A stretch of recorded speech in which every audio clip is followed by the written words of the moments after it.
Hello, hello. Hey, Kevin. I was actually just thinking about this message that you left yesterday. How do you feel about a function for this? We then need to have xget text get the translate f calls. And other than that, I haven't thought about it too much. I don't think typing out the lambda is too much of a problem, but yeah, I guess having a type for would probably be good. Yeah. We should look into this. All right, so I think we're gonna do the PR today. The only thing I'm very torn about here is that I wanted to test out using AI to translate text, and my credits reset. How many days from now? 6. My credits reset 6 days from now. So if I worked on localization today, then I'd be a little bit further so that on the weekend I could test this out.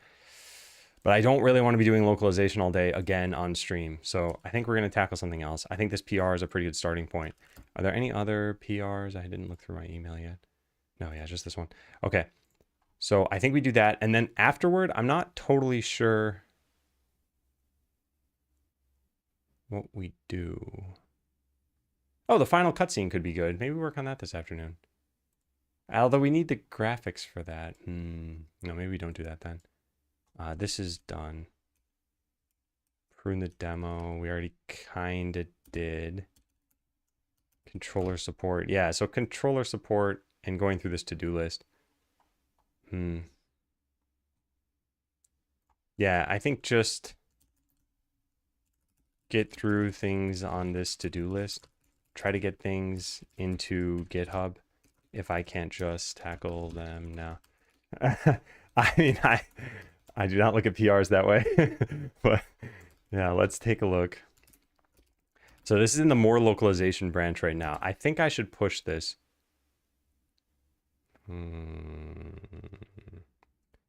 It's either I make my branch harder to merge or Kevin's branch harder to merge.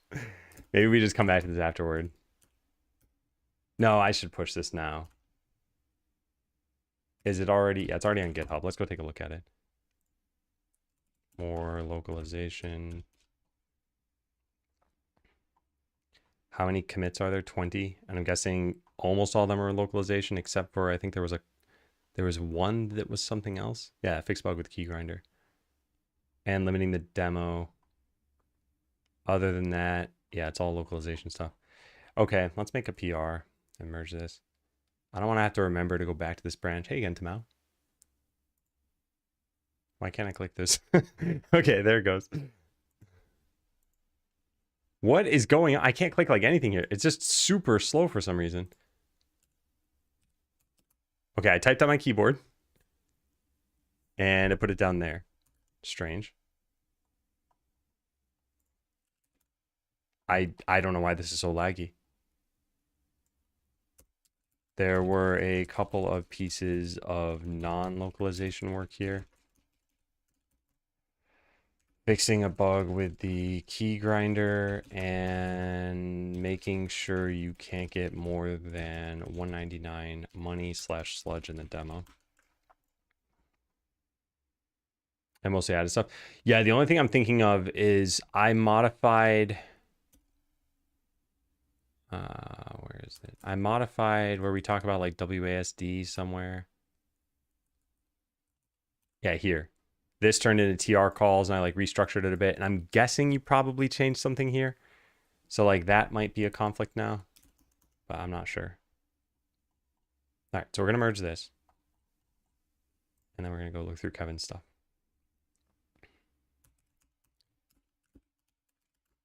All right, switch to main. Not that switching to main really matters because I'm going to be switching away from main now.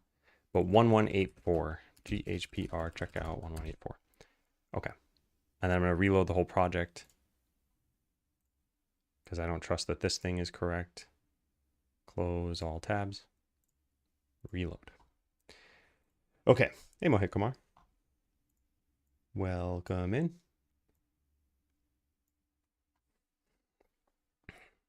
All right, so first we're going to read the PR notes. This change introduces a new submenu in the game settings that allows players to customize their keybinds for most actions in the game. See keybind action for a list of supported actions. Godot does not persist these remappings on its own, so we need to handle that ourselves. We first save the default mappings on startup, and then apply any overrides that the player may have customized. Save to local settings .json. That way, we can also give players the option to reset keybinds. Because Godot uses the input event class to handle the mappings, I had to implement our own abstraction over it so it could be cleanly serialized to the save file. This should be backwards compatible change since it adds a field and has a default value of an empty dictionary. This adds support for remapping on joypads. Godot's term for controller too, although I gated that behind a feature flag since 89 is still open. Let's put a note in here to make sure key mapping works. Make sure remapping controls works. See this. Okay. Hey, Krasner. I think I may have forgotten to update that, so probably fine. Okay, well, I'll write a comment here somewhere.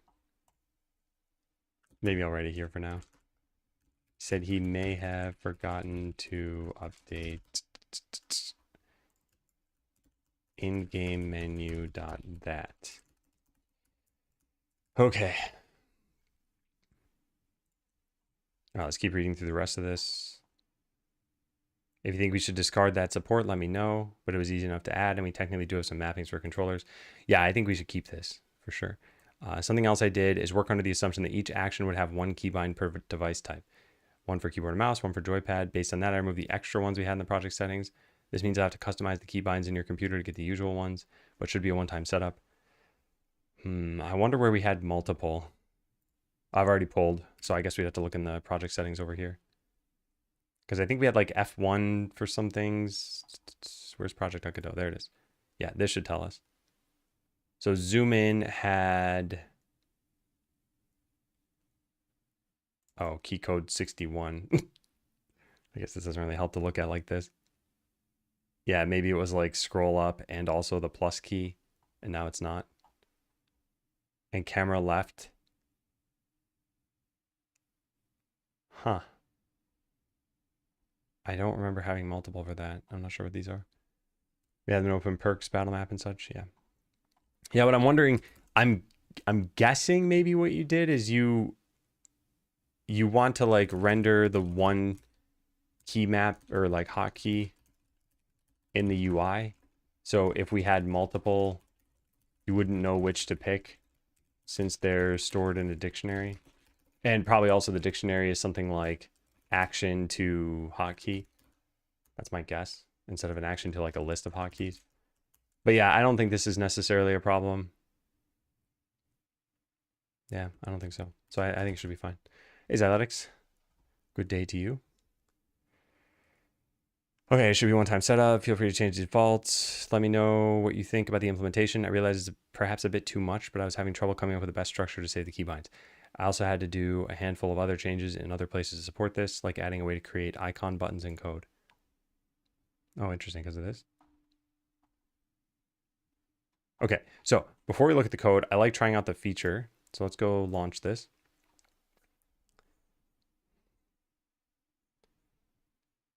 And why is this happening? Oh, because this was from before I bumped it on main, I think. Yeah, so if we go into settings here, there's edit keybinds now. Edit the keybinds used to perform actions in the game. And we get this.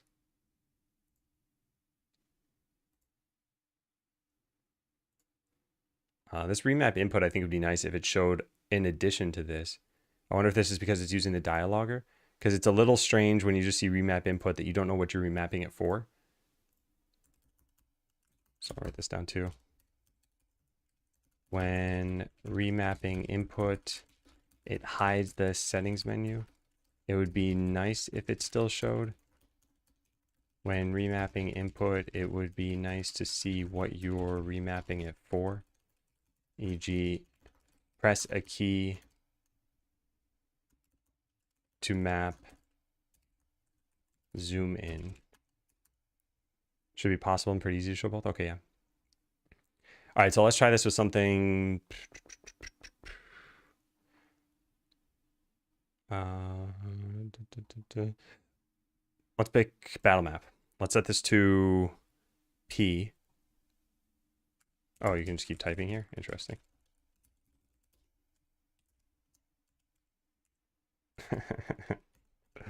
Yeah, let's set this to right, I guess. Okay, now I want to start the game. Oh, we don't even necessarily have to save that. So if I don't save it, it's not going to save the key settings. No, it still did. I think that might be a mistake. To save the settings when you modify a keybind, but doesn't respect what you choose. All right, well, that's not a big problem. What does that say on done? Save any changes you made to the keybinds. Oh, I see. Yeah, but then there's a save settings thing there too. Okay, so we do this, and then I press the right arrow, and it should open the map. Yeah. Okay. I think it's UI issue. Yeah.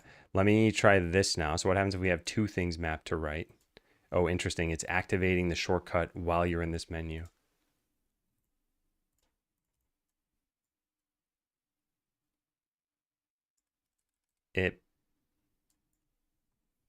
It might be just doing both of these things now.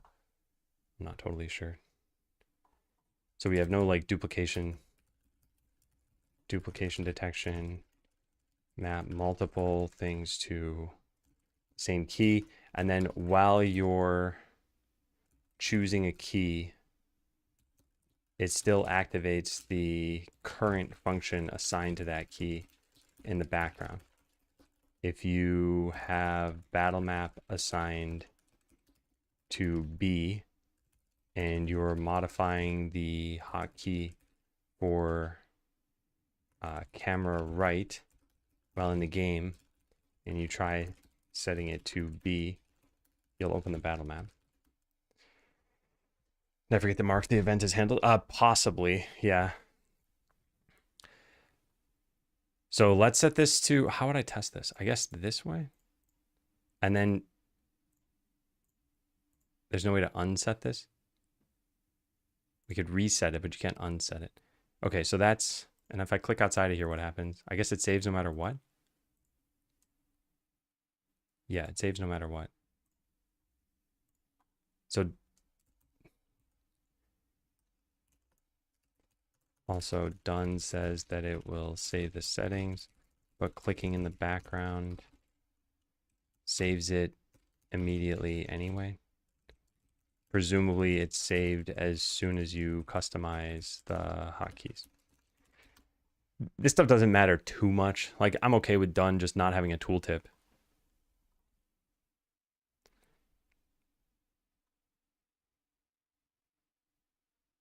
Yeah. And you can't unset a shortcut. You can only reset it.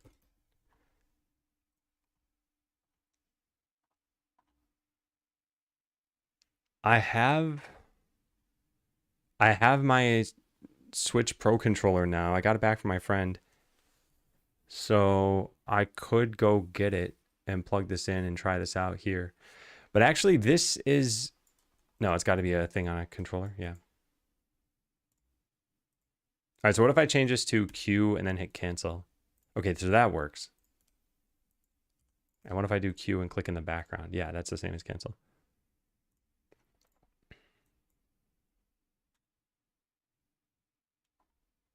And then we can maybe add some tooltips over here just to say like what this thing does.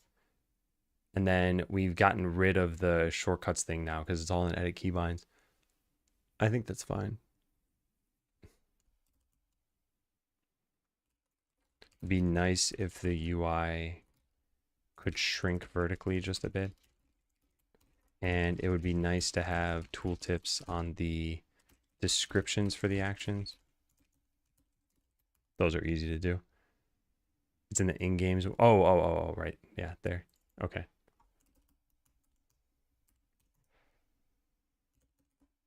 Yeah, so this does need to be updated. Or we just get rid of it. I mean, maybe if you haven't customized the shortcuts, we show this. No, that's a lot to maintain just for one condition here. And I'm not even sure this works anymore. That works. Presumably all of this stuff works, actually. Oh no, T doesn't work anymore, but I probably rebound that. And there's no reset all. So I guess you have to click all of these if you want to reset all of them. All right, T, P, P doesn't work now. Is it set to P? It is, huh? That's weird. Oh, because I don't have perks. Okay, yeah, and then B, yeah, okay. Yeah, so I think as far as usability goes, those are, I think, my comments on this stuff. Is there anything else? And getting this to be a little bit smaller vertically, like if I set this to 1, whoops, not 21, just 1, then they all fit. But yeah, so at least on this view, I think we could maybe cut down on the padding on the buttons or use a different button style. I do like how the buttons look. Oh yeah, and then it may be nice to have a reset all button. Have I ditched it for internationalization? Hey, Big Technic. I will get back to localization at some point, but I think I'll do it off stream. All right, anything else? I don't think so.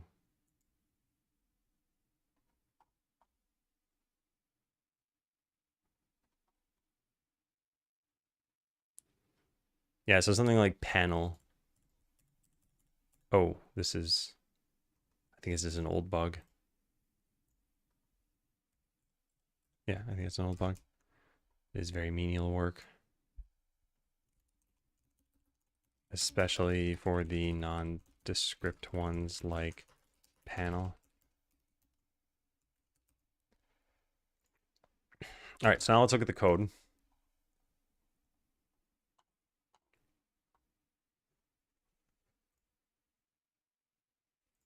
I wonder if I need to restart Chrome. This is very laggy. All right, keybinds menu is now in the game settings menu. There's a button with a tooltip. Seems pretty reasonable. And we now have a tooltip in the game settings menu itself. That wasn't there? Okay. Game settings menu, tooltip. Oh, because we wouldn't have a town menu necessarily. Or a town whose tooltip we could use.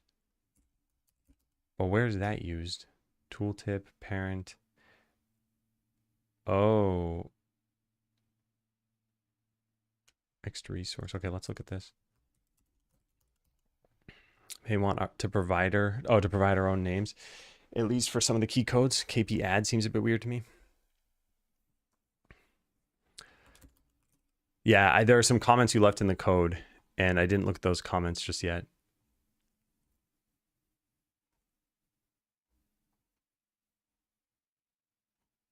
No. Okay, yeah, we can write that down. It may be nice to name the keys. We need names for basically every single key, though. I think just setting it to KP add for now is probably fine. Yeah, but maybe I'll just write it down anyway. Also, where am I even writing this? This is in localization. It may be nice to name the keys so that the player doesn't see KP add. Tooltip was already there. I wonder if we're using it. The D-pad stuff I think is fine. Yeah, KP add and subtract. Maybe just for our defaults. Yeah, maybe just for our defaults. Maybe we just set those for our, or maybe we just manifest ones for our defaults so that we don't need translators to translate every key on the keyboard. Yeah. All right. Yeah, tooltip was already there. Yeah, so let me take a look at this. What is this doing? It is a tooltip. Okay, that's fine. But then, what is this used for? Oh, I see. It's referred to by this. Okay, that's fine. Yeah, cool. Okay, keybind. So this one's viewed. This is fine. Keybinds menu. I'm guessing this isn't anything too crazy. Although I'm not going to read it here. I'm going to look at it in the game. Keybinds menu. Here it is. Interesting. This says skill tooltip goes here. I wonder if it says that in the main scene. It does. Okay, this should probably just be set via code or something. It's pretty minor though. All right, remap dialog.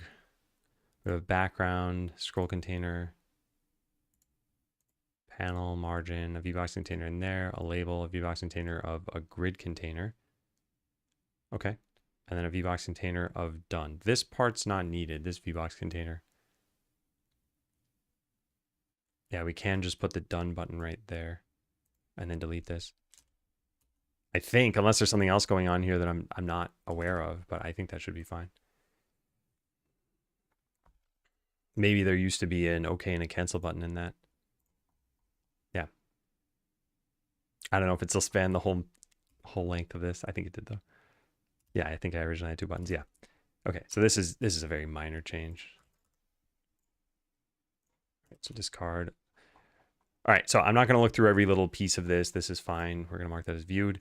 Input event extensions. Input event extensions. Disallowed key button keybinds. Enter and escape. You know, we could actually allow for canceling or changing these and change how dialogues work too. Like a confirm and a back. That might actually be a good idea. Because I'm guessing we can say something here like Q and then press enter. Yeah, or Q and press escape. Yeah. But you might want to change those as well. I'll write it in the controller support thing because I don't think it's very important right now. Can I link directly to this?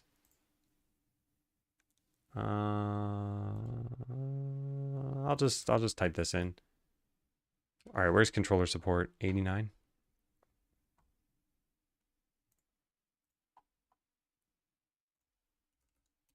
We probably want to allow remapping confirm/deny.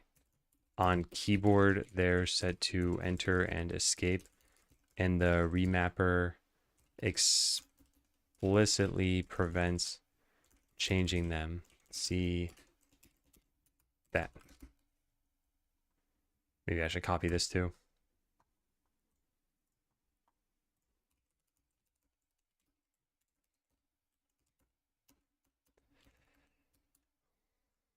What? Okay, there. All right, anything else? Disallowed mouse button keybinds, left and right. Disallowed joy button keybinds, start and guide. Interesting. Okay, get display text. Yeah, this seems reasonable. And is valid keybind.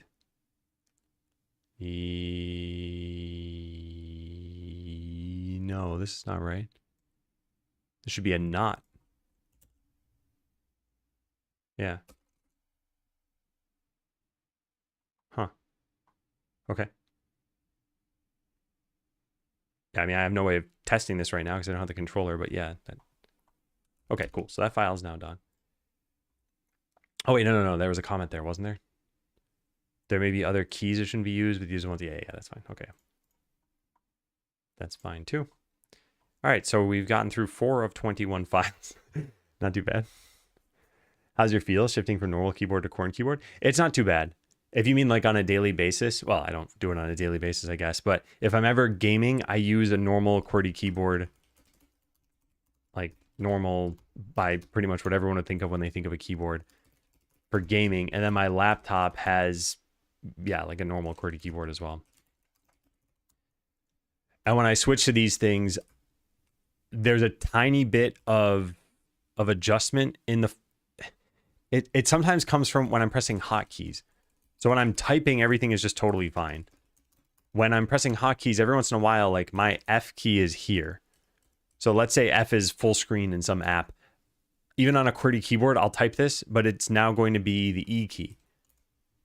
So it'll do nothing, or it'll do something different. And then I'm like, oh yeah, right, I'm on a QWERTY keyboard, and then I just press the right key. Oh yeah. Sorry, I didn't even notice that. My bad. Adam wants to work on non-localization stuff today since he's been doing a lot of that on stream.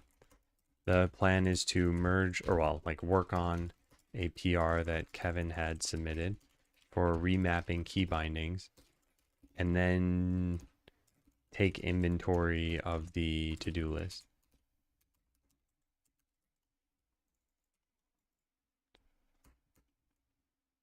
Key layouts aren't bound to a specific language. Freak Tecting told me years ago about being annoyed when there's a language menu and it shows like country flags. And my immediate response to this message is, that's what you think. I'm not going to advocate for anybody. No, yeah, I think what I care about is that people don't have a hard time playing the game, and whether it means remapping controls or having strange layouts or something, yeah, hopefully they'll have an okay time. Tell me to press Z when they mean Y. Well, I got to say that nowadays with controller support and with Nintendo being the opposite of like, well, the rest of gaming with their button layout, I think most people are now used to this if they're using a controller, well, at least a Nintendo controller, where it'll say like, press the A button. And I'm like, I have no idea what they mean. Do they mean for me to press the A button on an Xbox controller? Does Steam, did it remap it so it knows that the A button is actually the A button on my controller? And what's like, it's fine. You'll figure it out, right? Usually in a tutorial. But what is really frustrating is mid-game, there'll be some like quick time event or something you need to press, and it's like, press X. And I'm like, oh, if I press the wrong button right now, because I don't know which one it wants me to press. For those who don't know what I'm talking about, if you look at a Nintendo controller, the A button is on the right side of the controller. And on an Xbox controller, it's on the bottom of the controller. Yeah, right there. So these are swapped and these are swapped. And yeah, playing a game with a Nintendo controller is just obnoxious as a result of that. Have you looked at where it is on a PlayStation controller? Oh yeah, that's true. I guess it's not just all of gaming. PlayStation uses their own symbols. Localization, you're right. Welcome, player. My normal speed is 100 plus, but when I code, my hand starts painting too much. So if I switch to Colmac, will there be any improvement? It's hard to say if there's going to be an improvement for you. Here's what I've learned in general from people in chat. Chatters have said that if they have pain, the best solution is some amount of working out. That's kind of it. Posture helps. Probably like changing how you type helps. But the thing that seems to kind of solve it for them is just some amount of weightlifting or working out. So you should try it. It might help you to switch keyboard layouts, but you might have the exact same amount of pain you had before. The other thing is it might not even be a layout problem, or at least not like a key layout problem, and maybe a keyboard layout problem. So as an example, if you're typing with like a typical keyboard, it's just a flat rectangle. And if you look at an ergonomic keyboard, it is rarely a flat rectangle. There's some curvature to it. There's some tenting. There's usually a little bit of a split in the middle so that your shoulders can be farther apart, while your hands can be farther apart, which opens up your shoulders a bit. So possibly even just getting a different QWERTY keyboard could be fine. But yeah, hard to say. I have not dealt with hand pain. I mean, thankfully for me, but as a result, I can't really give advice firsthand about this stuff. It's other people's advice that I have to kind of regurgitate here. Okay, free all children now takes in this. So this must have changed a lot of the code, because now instead of calling, oh, maybe you can still call it the same way.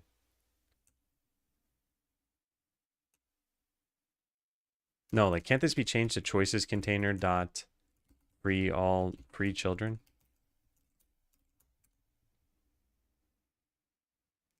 I'm not sure I like this. I don't know why.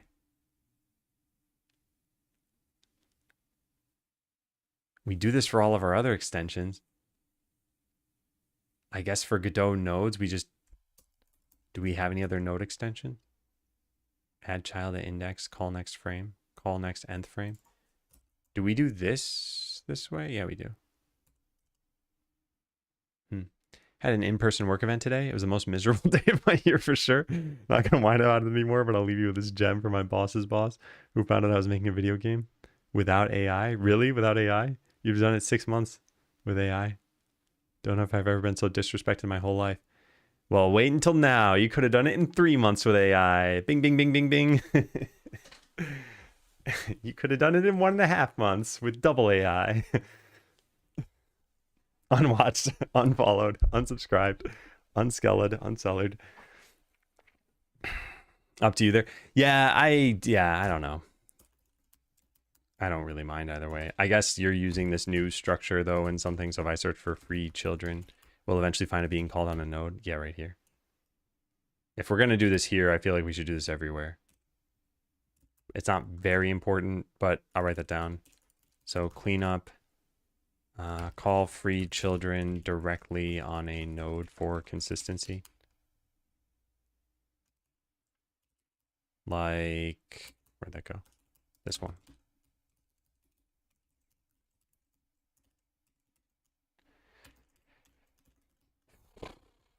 Someday.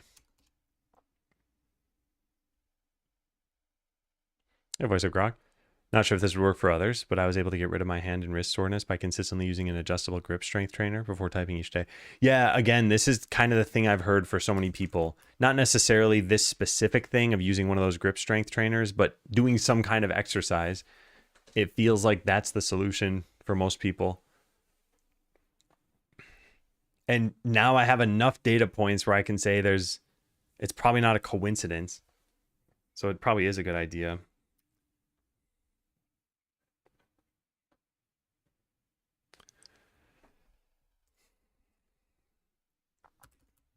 All right, I have a dumb thought that I really shouldn't be sharing, but I really like it when shirts have like a different pattern or texture here or color, but then it's like halfway down my arm. There's some way to fold sleeves so that it ends up over here, and I just never learned how to do that. I tried for a while, a long time ago. I've got it like, I don't know, my brain does not work when I'm watching someone do something with clothing in a video and then I'm trying to replicate it myself. So like at this point, my dad taught me a long time ago how to tie a tie, and like I learned with that method and I used it, and I guess I wore ties more when I was a kid than I'm wearing them now. So now it's like once a year, and I only learned the one knot. So now I tried learning another knot on YouTube the other day before the wedding that we went to, and it took me so long, and the video was like 2 minutes. It's 2 minutes. It's got like 90 million views. It's meant probably for like 14-year-olds, and I was there struggling for a long time. And like, what is wrong with me? Have extra slits with more buttons to fold further. This does too, but I don't understand the mechanics. How I'm supposed to do this. So I should probably just learn at some point. Always had the ones where you pull the tighten. Wow, yeah. I've always tied a tie, but I never liked the old knot that I used, which is why I tried learning a new one. And I like the new one that I learned. I think it was a half Windsor. All right, anyway, sidetrack over. Let's keep looking at this. So yeah, this is fine. Feature flags, is join map remapping enabled? Okay, so this is, I'll just write this down over here, I guess. Remove the feature flag. I'll just say at the very least, we need to remove this. Or, you know what, we remove it now so that people playing the demo can try this out and give us feedback. That's probably the best idea. Yeah. I think we should just get rid of this feature flag for now. It's probably only used in like 2 places, right? 3 places. Oh, it lets you see them if it's not enabled, but it doesn't let you change them. So we can just set this to false and see what that looks like.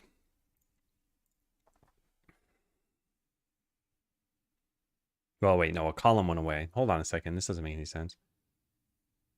Why would a column go away if...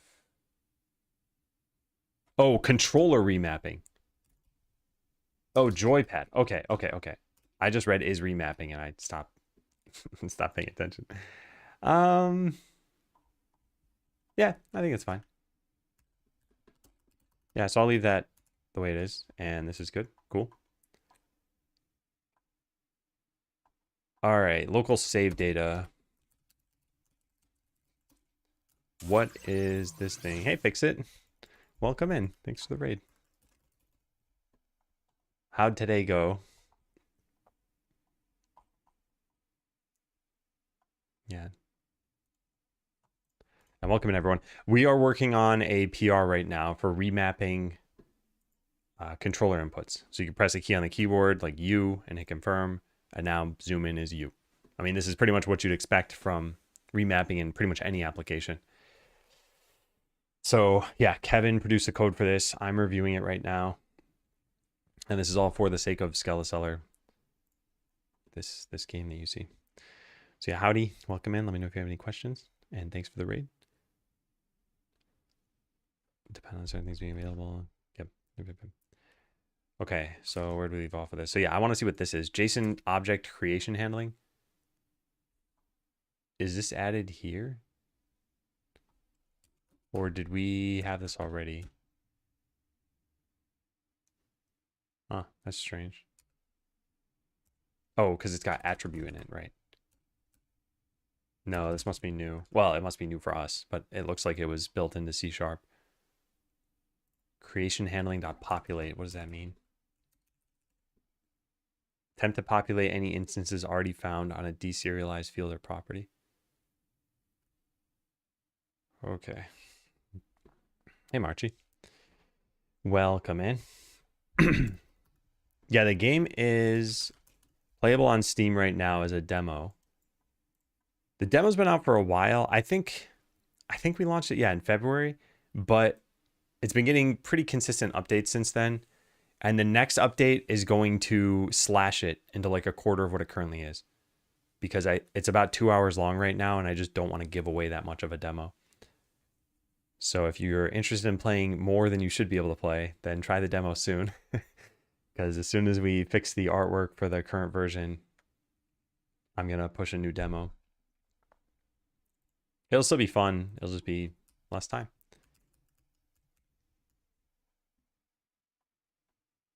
Okay, so wait a second, though. We had this here already, right? We must have. We didn't? We did. But then why didn't I find it when I searched for it? What is going on right now? View file. You normally play retro games?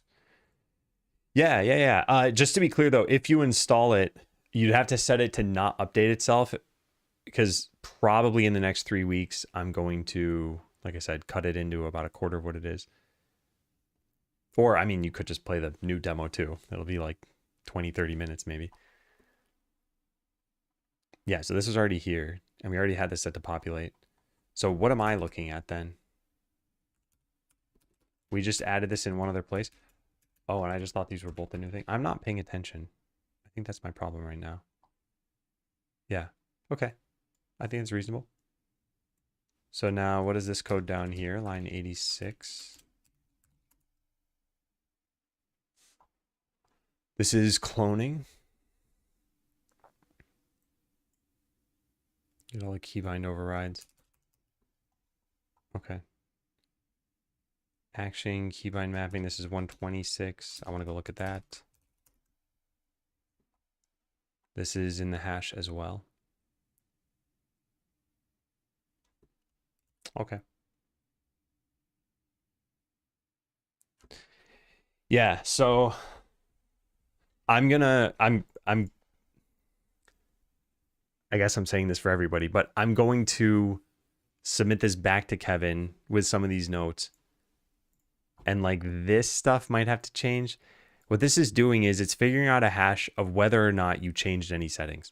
So as an example here, you go into the settings menu and you drag a slider a little bit. Like now this represents that you've made a change. So that's that hash code. That's what's happening. So that when you click away from this, it can say you have unsaved changes. So now you can undo and go back to what you had, or you can save. If you don't do anything and you click away, it knows you don't have a change, so it doesn't ask you any question there. We currently have a problem with the keybind thing where you can, let me just do this from scratch. Yeah, so you can edit a keybind. You set this to something else here, like Y. So now that's Y. I click away. It doesn't ask if I want to save changes. I click away again. It does ask. If I hit undo, it will still have this set to, oh wait, no, it doesn't. Wait a second. Wait a second. Am I wrong about this? Oh, maybe I have to click done. Oh, I think you click done and then you click away and then you hit undo and it doesn't work as long as you hit done. No, it still doesn't change. I think I was just wrong about this then.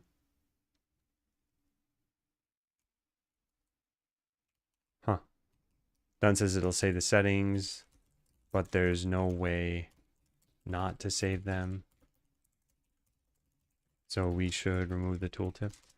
Maybe it was when you're in the game that happens? Yeah, it did feel wrong earlier. I'm not sure. Hey, Chase. Let me try that again. Let's do this. So I change this to Y. Confirm. Done. Click away. Undo. Yeah, it's not Y. Huh. Also, there's something else going on here that's a little bit funky. If I click away from this and go back into it, it's scrolled to where I left off. Yeah. I'm not sure if that's what I would expect. But I don't think it's a problem necessarily.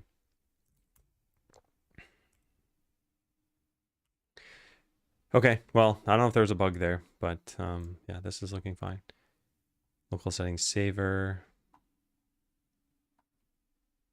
There is indeed an override. This prevents saving overrides that are set to the default keys.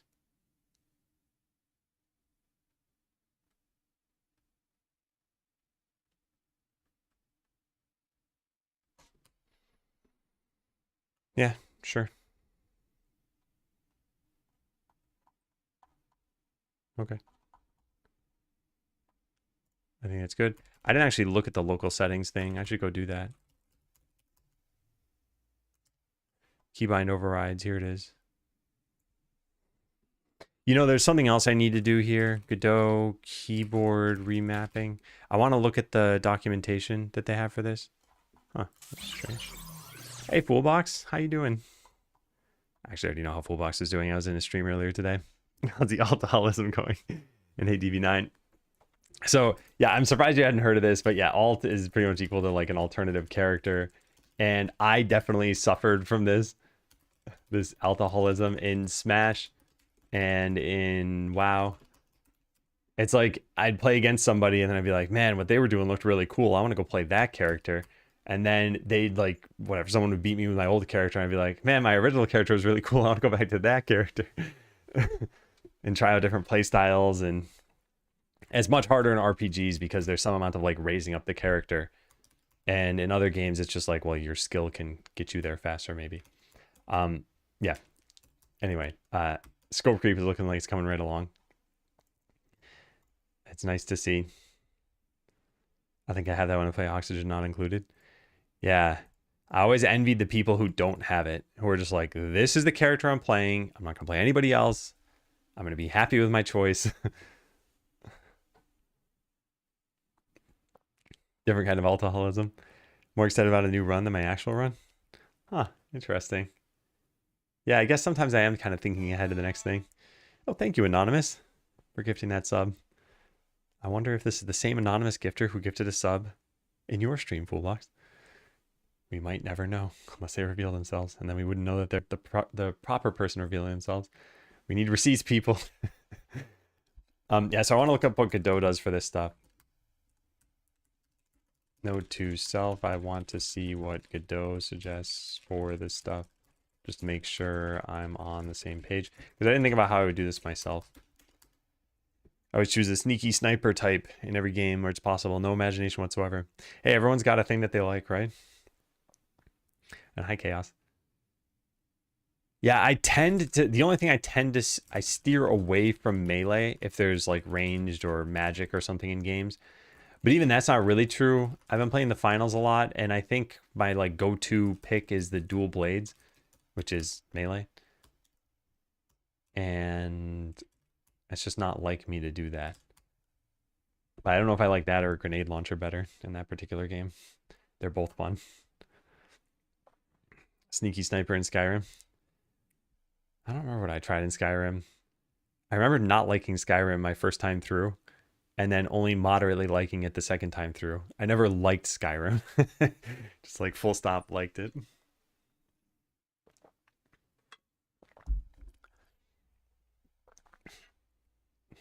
I think my issue is I didn't really like how scaling worked, and I didn't...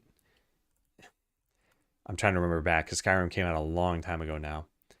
But I think I expected it to be more like action battle oriented than it was. And it was a lot of like running around and talking to people. And I don't like dialogue or story in games. And Skyrim is a lot of that.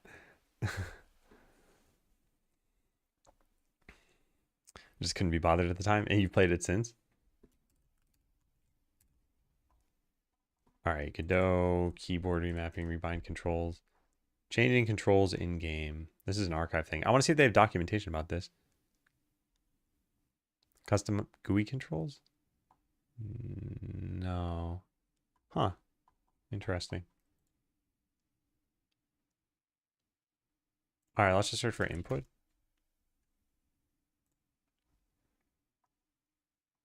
Kevin already made all of this. I just want to see, do they suggest something in Godot? Because they do for localization, and I think it would have been more helpful for me to just read that documentation myself at first. But yeah, I don't really see anything here that would help. They have an input section. It just doesn't look like there's something on remapping or rebinding.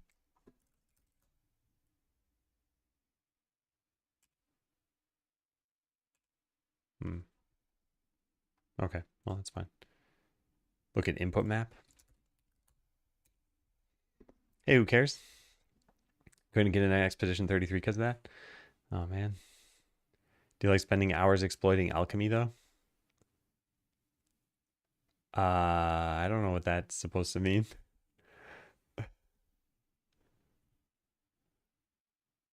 Oh, so many other things that are always shinier and more interesting. I think Skyrim did like fantastically well though, didn't it? Oh, okay. Let's do this off screen. I don't want to show anything I shouldn't be showing on screen. Yeah, at least the reviews are 120,000 very positive reviews. And I don't, yeah, this is just English. So there's a way to sort by all of them somewhere. Yeah, 351,000 reviews. Wow. Yeah, and there are a lot of different editions and everything. That's only on Steam. There's like a million different versions. Yeah, the microwave version. You type in the time for your lunch, you level up. I think the stealth lunch build is pretty good. Okay, so does this let you remap stuff? Manages all of these, created and modified. I just want to see if they had some, oh, tutorials, here we go. Using input event, input map.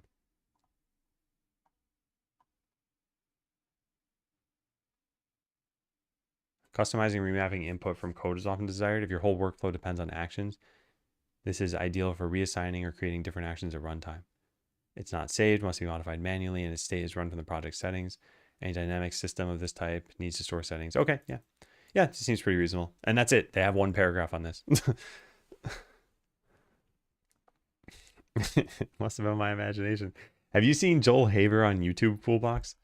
They've done some videos. Let me see if I can just link this one. Actually, I could probably just, yeah. Let me just link this entire search query here. So it's this person. You might recognize their animation style. They use EB-Synth for a lot of their videos. But yeah, a lot of these videos are pretty good. Highly recommend watching at least one of them.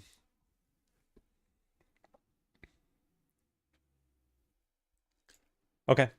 So we looked into this. I don't need this node anymore. What else do we have here? Button with custom children. So this is now protected so that some new class that we have can access this. Custom children. Something that inherits from it though. Oh, icon button maybe? So that it can access the children container. Yep. Okay. That's fine. So this is reasonable. Now we get to game settings menu. Visible content. Dot settings. What is that?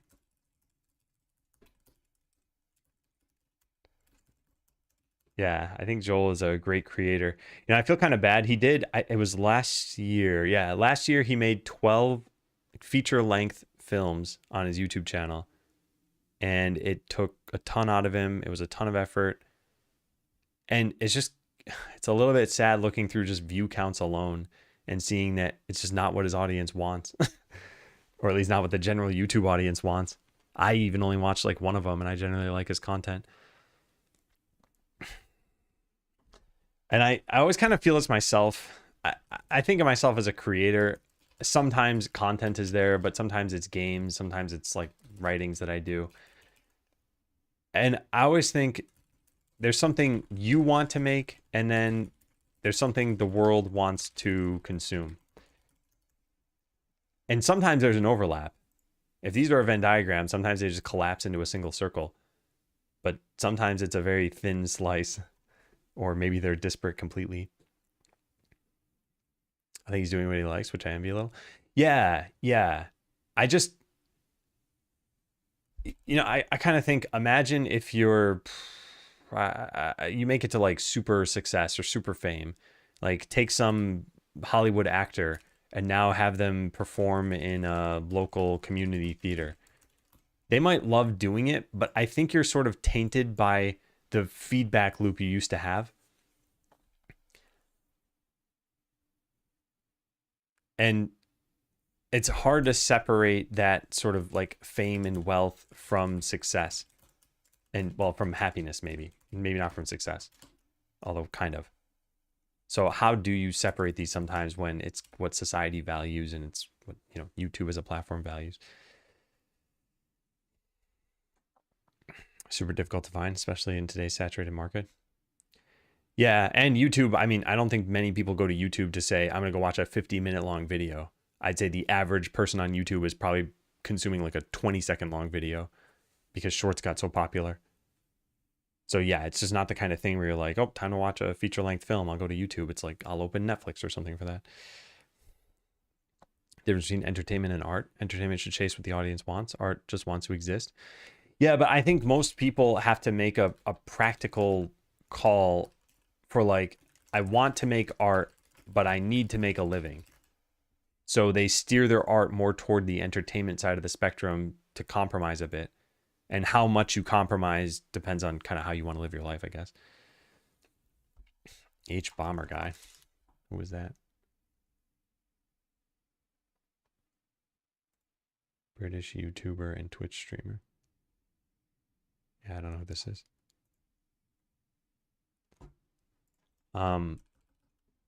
Anyway, I myself have thought about this stuff, and for me, it's like I like working on Scalaseller. I want to continue doing game dev for a long time. But there are a few conclusions that I've had over the years. One, I don't want to do this in the dark. So I want there to be some publicity around it. Two, I do want people to play and enjoy the games. It's not just make something that I want to make. It's like, yeah, I do want the audience to like it. And what else? I think three is I want to avoid like making, how do I say this? I'll just say like done to death games or tropes. And yeah, I think it's like someone who makes an action RPG might be like, okay, here's what we need. We need an extensive loot system, and we need an expansive skill tree, and we need whatever else. And it's like, okay, these are kind of genre givens, and then they might not do anything special with the game afterward. I'd want to do something that bucks those trends a little bit at least. Hey, Louise. Drop a 5-hour video tomorrow, and they instantly get 2 million views on it. Yeah, I think there's a level you can hit where people will watch your stuff regardless, but I think you sort of train your audience for that.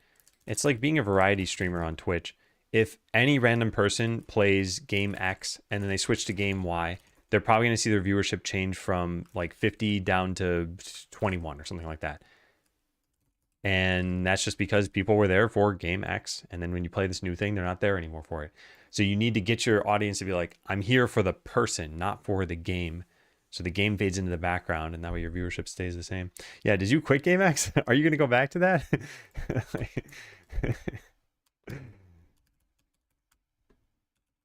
All right, I see. Settings, keybind confirmation dialog.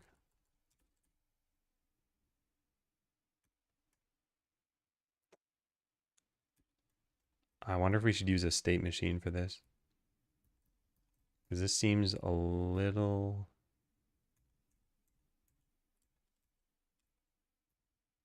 a little bit much. I'll just leave this as an idle comment. Wonder if we should use a state machine for this. Then again, I also wonder if we should be splitting the entire settings menu up into tabs. I don't think we should make a change for the sake of this PR though. Hence the idle comment part.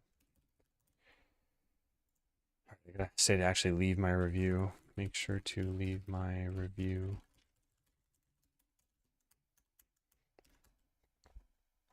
Miss making games in C#. I mean, you can still make games in C#. You can probably even still use XNA. It's just not getting updates, right?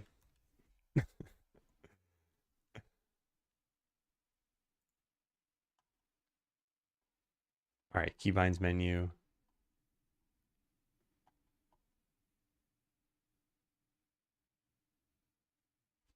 We don't have any other get node calls in here, do we? No, just want to make sure we don't save this off. Update button labels. If we're showing the confirmation dialog or keybinds, just toggle it to show the menu back. Okay, I think this is reasonable enough.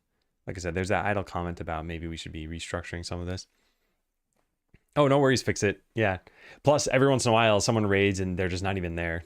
So I just, I said my usual stuff and I'm just like, oh, they must not be here. But yeah, it's going well. Thank you for the raid. I hope everything's going okay over there. And that you had a good stream. Yeah.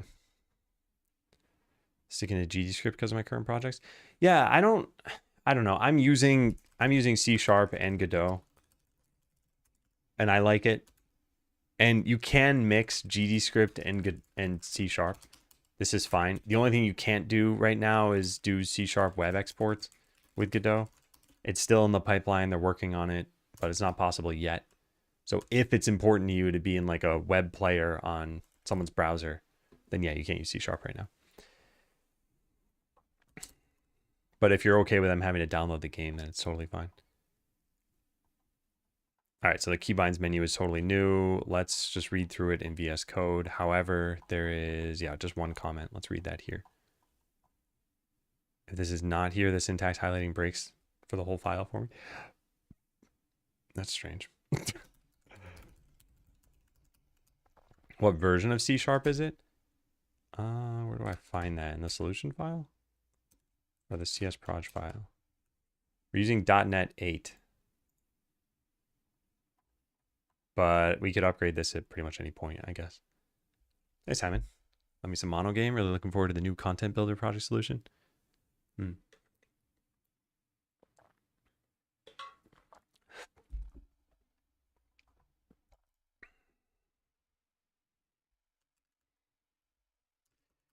Okay, so I want to look through all of this.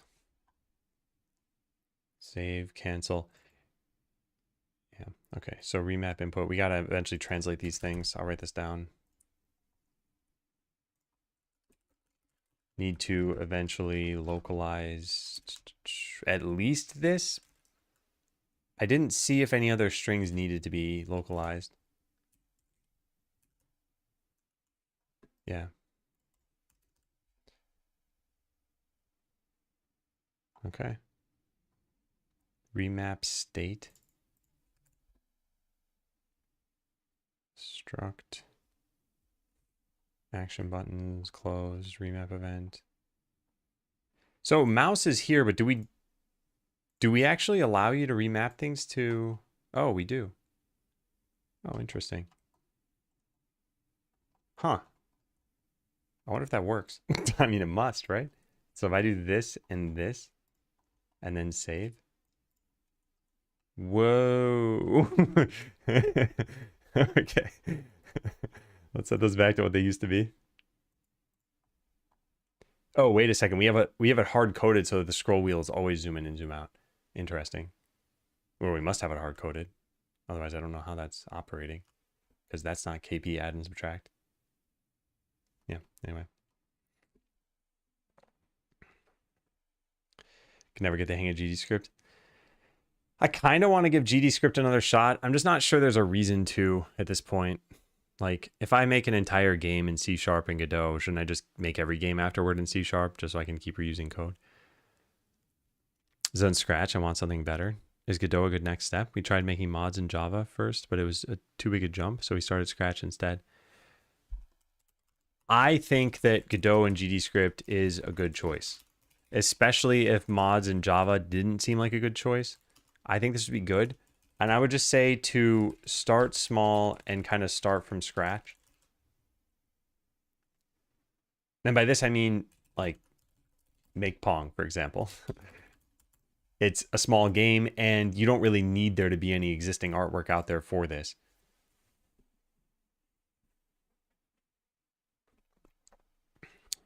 I think we have specific. Yeah. Okay, got it. Yeah. And that sounds fine. Okay, so let's keep reading through this.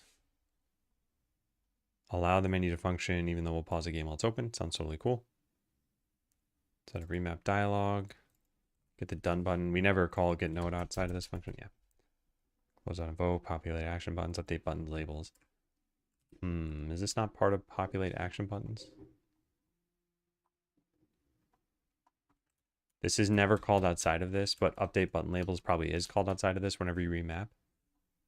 Yes, whenever you remap. Okay, that's fine. All right. I'm not going to look through the individual lines too closely because this is working and it seemed like it was fine. And because this is all pretty isolated, it's in its own entire file here. It's not like it's touching something else.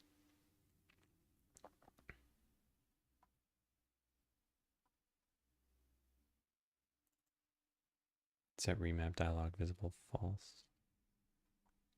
Okay, populate action. Yeah, so this whole thing needs to be localized. Clockwise rotation. Flip icon true. Okay.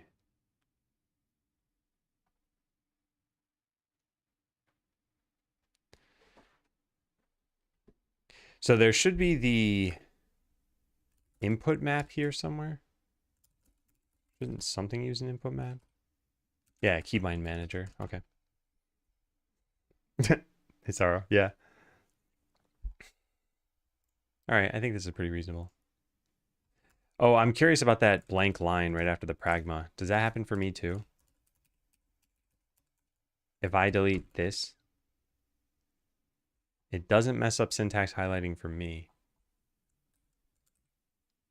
Does .NET format find this? Let me check in my changes before I do this. So this is remove unnecessary VBox container. And then this one is fixed logic issue. And now let's run .NET format.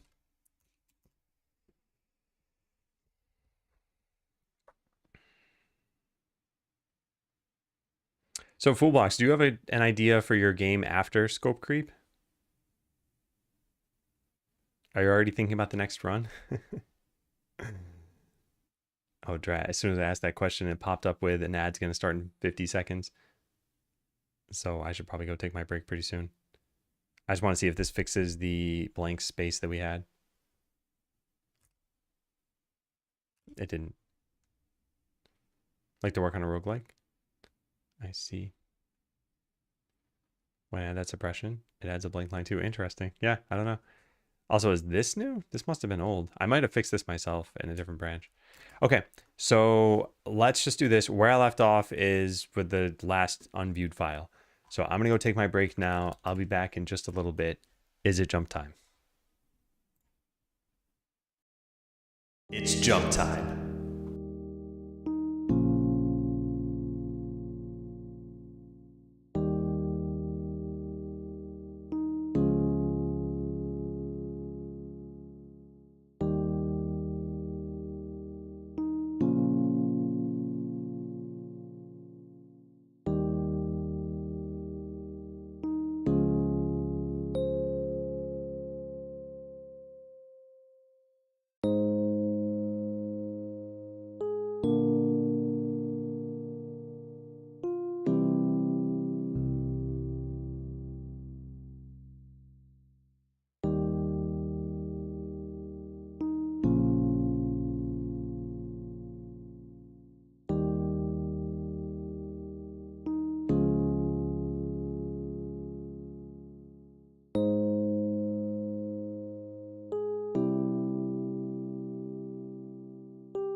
Hello, hello.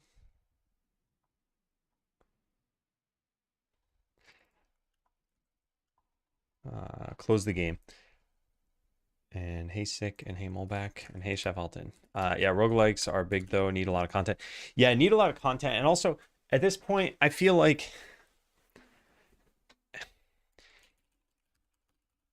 balancing is pretty important. You need to figure out, hey, is every build someone might make viable? Which means you need a lot of like metrics and feedback while you're making the game. And then, yeah, you need to do something different enough, or else it's going to fade in the background like all these other games. If you make a platformer nowadays, I think you were just like swamped by a million other platformers. In fact, I wonder how many platformers launch on Steam. Like, what are popular ones nowadays anyway? We click 2D platformers. Huh, there's a new Contra. Huh. I didn't know that. 2024? Wow. I'm just trying to see like what are the entries into this at this point. Spiritfall. What's the actual gameplay like for this game? Yeah, something I think about a platformer is that in order to do this well, I think your artwork needs to be better than most. And just the varieties of locations you need and enemies and projectiles and whatever else. Like this game does look like it's pretty polished and everything. Again, I'll just look through another couple of these. I just want to kind of see like what catches my eye here. This looks kind of interesting. Oh, this looks really good. I like the art style they've chosen for this.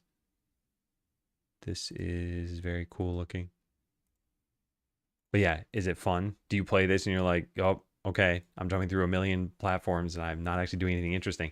Because I played a game called Monster Sanctuary, and this game was not fun at all for me. And the platforming especially, it was just like room after room after room with no interesting platforms. Like, do they have an example of this in here? Yeah, like this sort of thing. Like this is the average room in the game. There are a couple of platforms. Yeah, you can jump between them. You can fall from the top. You can probably jump through the top. It's not like it's interesting platforming though. And this represented like half the game that I played at least. I got bored and just stopped playing at some point. But the game looks really good and a bunch of people liked it. I think balancing is not too important unless it's a multiplayer game. I think it's important. I think the kind of balancing we're talking about here is probably worth clarifying. So in a multiplayer game, like your power is basically someone else's frustration. So this kind of balance is not important. But like, hey, there's a lightning build. You need to still let it operate like how your melee build works. And if it doesn't, then you just be like, well, I like the lightning build, but it didn't really get a lot of support.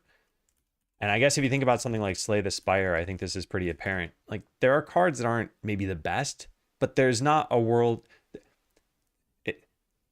There's some world where that card will work.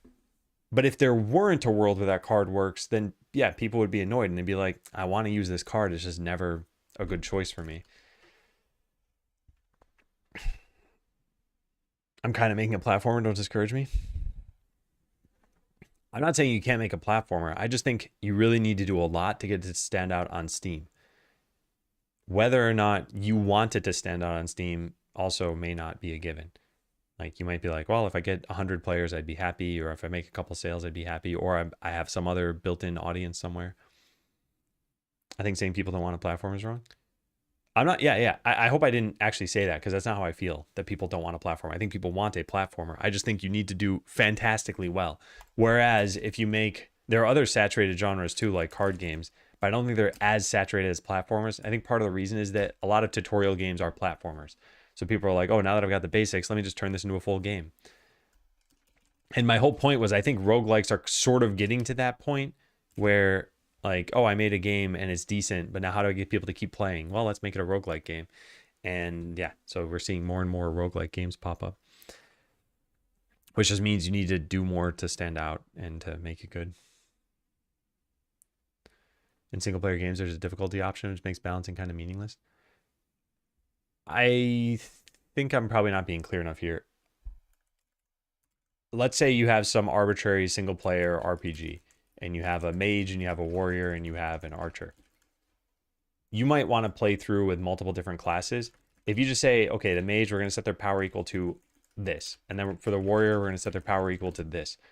This is not balanced and the player won't have fun, even though it's not multiplayer. And even though you could set the difficulty to like very super easy mode.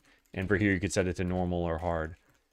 It's still not going to be fun for the player. You've got to do some amount of like, this has to make sense. The attacks still need to feel good. I've played a lot of games, and actually one of them was with the new mana game. I don't remember what it was called though. I don't think it's Legend of Mana. There's a newer one than this, or is this the newest one? No, there's something. No, I don't know. Maybe it's this. No, I did not play this. There's some newer mana game. Anyway, I played it and I got into a battle somewhat early on against whatever they call an elite monster in that game. And the fight took like 4 minutes of the exact same strategy. It was completely unfun. It was, I would roll and dodge, I'd attack, I'd do a bunch of attacks, and then it would attack me again. So I'd like roll and dodge and attack. Yeah, maybe Trials of Mana. And the problem I had is I was like, if this is what the game's going to look like, I'm not playing this game. Yeah. This was it. This is the game that I tried. Trials of Mana. I'm pretty sure. Well, actually, I don't know. I didn't play very much of it because I didn't like it. But yeah, so balance does matter in single player games. And yeah, if you've ever heard the term bullet sponge or like damage sponge, then you know why that balance matters. Because if you figured out a fight, you shouldn't have to do that same mechanic like 1,400 times. It should be like, okay, let's have the fight last for long enough for you to prove that you know it, and then move on. This needs to happen before we enter the initial state and call this, so any potential overrides get applied properly. Okay, and this presumably loads from a save file.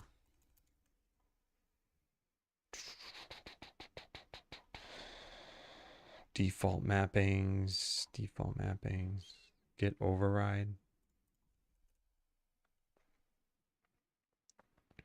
I want to figure out where that loading comes from. Oh, it's local settings, right? Okay, yeah, it's all in the local settings file. I'm halfway through this one. It's very dull. I think that's the one I'm thinking of. It's whatever's on Game Pass right now. You play through a huge amount of times by the QA using different builds, and this is one of the reasons. Yeah, definitely. And even just having your player base play and give you feedback on that stuff. Square Enix took 100% of his money. Well, it was through Game Pass, and yeah. I'm guessing Square Enix got some money from it, maybe somehow, maybe through the licensing deal and not through individual plays.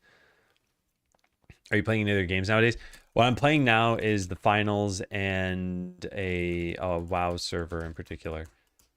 And then I bought Kirby Air Riders, and I just haven't played it on my own since I bought it. And I want to play that too. But those are the games I'm playing. When I mentioned playing these other games, like whatever this game's called, Trials of Mana or something, I probably play it for like 30 minutes. And then my typical response is to hate it and then uninstall it. And this happens with a lot of games. This is not a new thing for me. And I want to make a YouTube video talking about why I think this is happening for me. Because yeah, there are a lot of games I just have no patience for and play for a little bit. And I'm like, I'm never playing that again.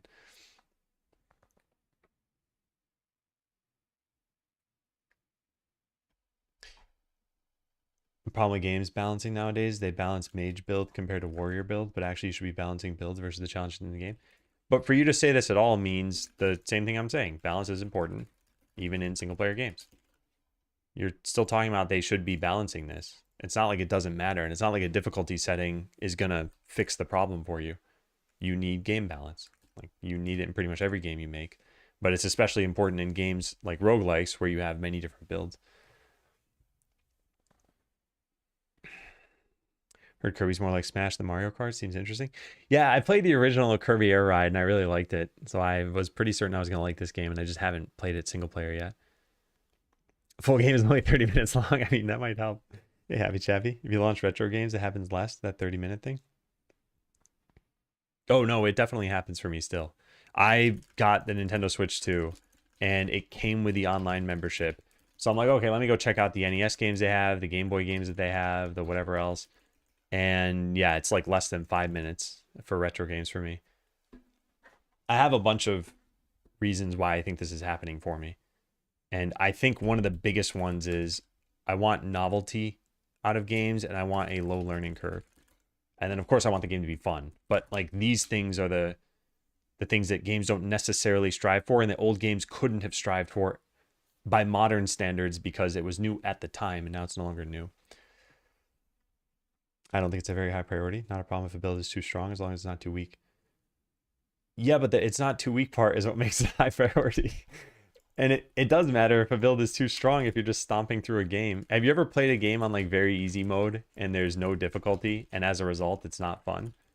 This is why balance matters. Because if you do set like I could change Skeleseller so that the very first item in the game gives you 1 million gold and I don't change any prices on things. And now you have no reason to strive for gold. It would ruin the game. A game not being balanced is a big reason for people to stop playing it.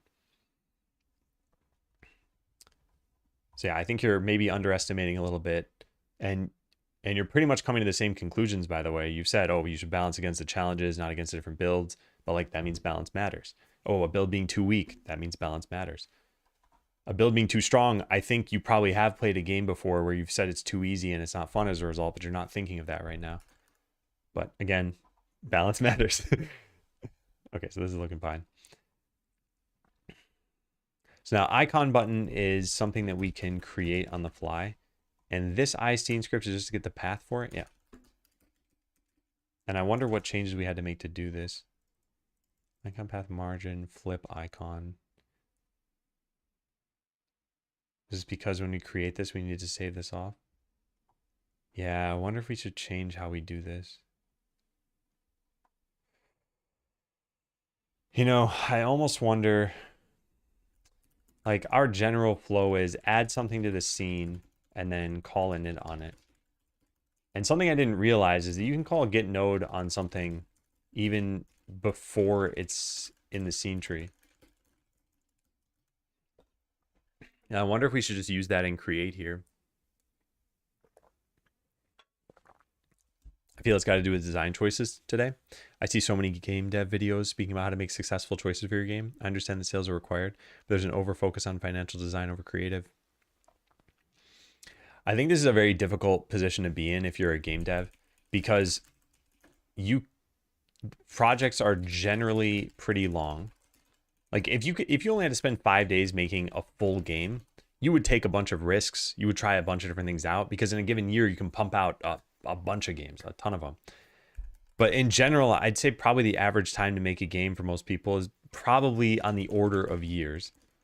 And even if it's 1 year, I think that's still, it's not a quick amount of time. So over the course of your career, you might make 10 to 20 games. Maybe you do game jams and you count those as full games, but I mean like games you fully launch. So you can't take as many risks. You want to make sure it's successful ahead of time. The only way you can kind of do that is by looking at some past stats, seeing if there's an audience, then trying to steer toward what that audience wants. So yeah, it's just difficult, I think, for people. And I don't think there necessarily is a solution. I think this is just a problem of a saturated market and just, well, actually, I think there's also a problem with these like long attach rates for older games. Like how many people are still playing League of Legends and dumping hundreds of hours in? And if League of Legends ceased to exist, those hundreds of hours might go elsewhere. It's not like people would just be like, well, I guess I'm done gaming. They probably still game. They just play a different game.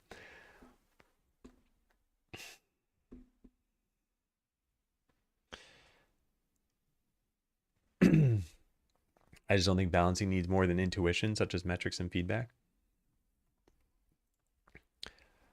I don't think it's super straightforward or easy. But yeah, I think balance is important was my only real point. And if you agree with that, I don't really have much to add.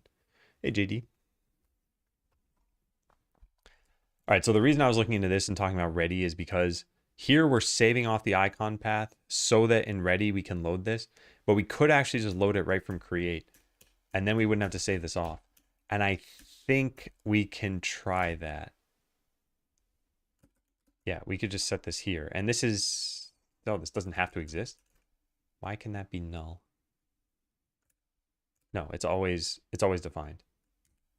So this should not be a nullable thing. And then here we shouldn't even save it. And then for the icon that we get, we can get it here. This is going to be a little bit strange. Is this, what is this? Why is that a problem? Oh, an object. Whoops. Yeah, of course. What am I doing? Icon button icon. So we need some like init icon or call what we would have done in ready. I don't think it's worth changing all this necessarily. But yeah, we could have done this. This I think is worth changing. I can't imagine creating an icon without the icon, so we should make that be required. And then this we need to do. Okay. Icon button.get node. Yeah, we could do that. The thing is, we're going to save it off here too. I want to have some like single code path that goes through, but we'd be applying that pattern just for this one place. And I don't think I want to do that. All right, so let's see what else here. If margin is not null, then apply the margin everywhere. And what's the third thing that we get? Flip icon. Flip h equals flip icon. We set that to false by default. Okay. And that's new? Yeah. Okay, that's fine. Hey, Sola, excuse me. What's up? What is the most important thing in making a game? I think it is to come up with your own goals. Because some people are going to say it's money. Some people are going to say it's just getting players. Some people are going to say it's the satisfaction of having made the game. And maybe some people are going to say it's to learn. And if you're making a game for money, the most important thing you do is going to be different from if you're making it to learn. If you're making it to learn, it's probably going to be just like move fast. Who cares about the polish or the balance or anything like that? Like just do stuff and you'll probably learn. So it's just like, don't paralyze yourself with decisions. But if you're making it for money, it's probably like analyze the market, see if your players are enjoying and responding well to the game, and figure out pricing, like all sorts of different things. Marketing is going to be important. So yeah, I think it depends on what you want. And I think it's important to figure out what you want ahead of time, because I think people fall into this trap a little bit. And I think about this a lot with streaming. I think it's pretty standard for people to start streaming and then say their goal is X. And maybe it's something like, oh, to just meet people. And then have their goal perversely shift into get viewers. And if you just realize your goal is to get viewers by default from the get-go, then I think that's going to save you some heartache. And I don't think people kind of realize that's happening. I think the same thing goes into game dev. I think a lot of people sort of build up their expectations without realizing that they've even done this. And then they get very dejected when those expectations aren't met. So, yeah, I think so much of life comes down to set your expectations correctly or try not to have them whenever possible. Easier said than done. Represents different actions in the game for which players can customize a keybind. See keybind manager and keybinding menu. Okay, yeah, this looks pretty good. They all have names somewhere, right? These are the action IDs. That's good. Yeah, then they all have their names here. Yeah. Thanks for actively responding to the chat. Anyway, I guess we agree to disagree. Like I said, I think my main point was balance is important. And you clearly agree, even if you're not saying that. The thing you maybe don't agree about was your second to last message, which for some reason YouTube isn't letting me copy now. That's weird. Okay, there we go. Yeah, this might be different, but yeah, that's fine. I didn't really expand on this too much. But yeah, I think we're in agreement on the first point. I think sometimes this happens in online discussions where people use different words and they don't explicitly say like, I agree with you. So it seems like they're not in agreement. But from everything you said in chat, you agree that balance is important. And that was my only real main point.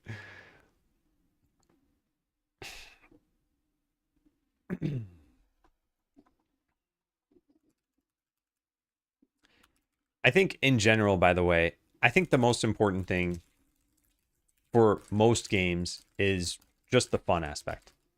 And I think that's because this is what players generally want when they play a game. And if the game is fun, it will lead to money for the developer. The problem is that fun is formed out of like 700 different things. And A might be balance, and B might be content, and C might be, I don't know, the player base or something like that. And D might be the story, and so on and so forth. You've got a million different things, and each person's going to value all these things a little bit differently. Someone out there wants a very story-driven game, in which case they're going to assign a value of like 90 out of 100 to this. And they're going to be like, oh, who cares about the multiplayer? That's nothing to me. I don't care about that. So I think this is where things start getting subjective of how do you break this down? If the sound effects are bad in a game, that might bother someone. If you're playing a rhythm game and the sound effects are bad, it's probably a big deal. But if you're playing, I don't know, like Minecraft and the sound effects are bad, maybe it's not as big a deal. What am I currently developing? I'm making a game called Skeleseller. It is a laid-back town management game. And there's a demo on Steam if you want to check it out. Right now we're looking through a PR, and I've kind of been like semi-lazy on stream lately. I feel like I've been tackling a bunch of different things and not really focusing on making progress. I think part of it is maybe just needing a little bit of a break. Yeah.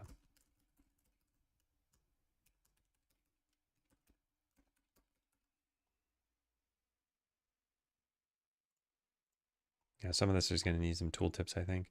We should probably make like a data thing here. In fact, that's probably what would look better. Instead of having a display name like this, we just make a record struct that has the action ID and the description. Yeah, I think I would want that.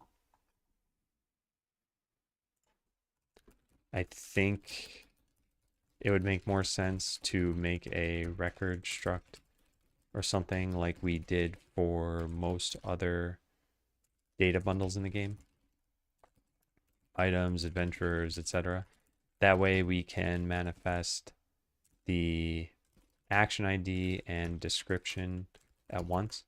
This would also let us add in a tooltip pretty easily, which I think is going to help clarify these bindings eventually.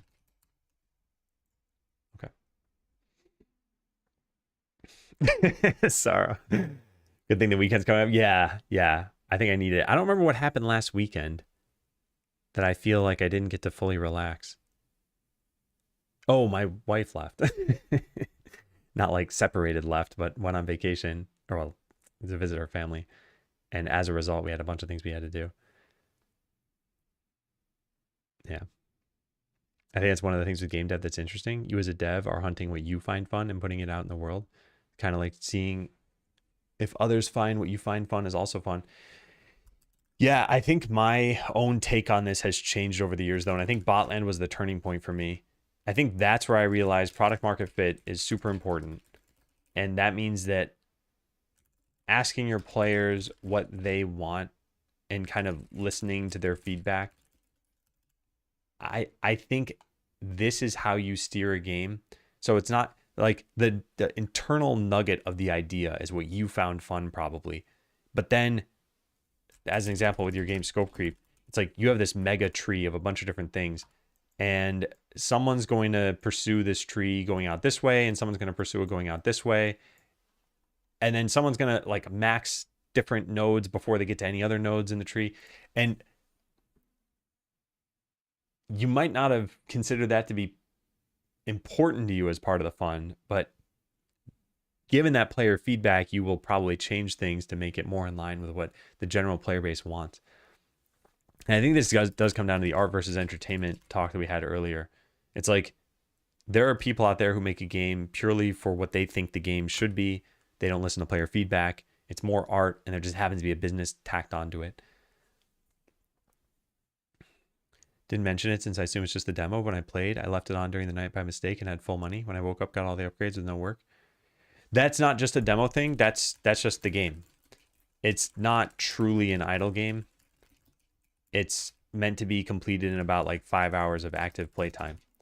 So if you do leave it on overnight, it'll always be the case that you come back to pretty much winning it. And the way I looked at it was, if that's what people want to do, then yeah, that's what they'll do.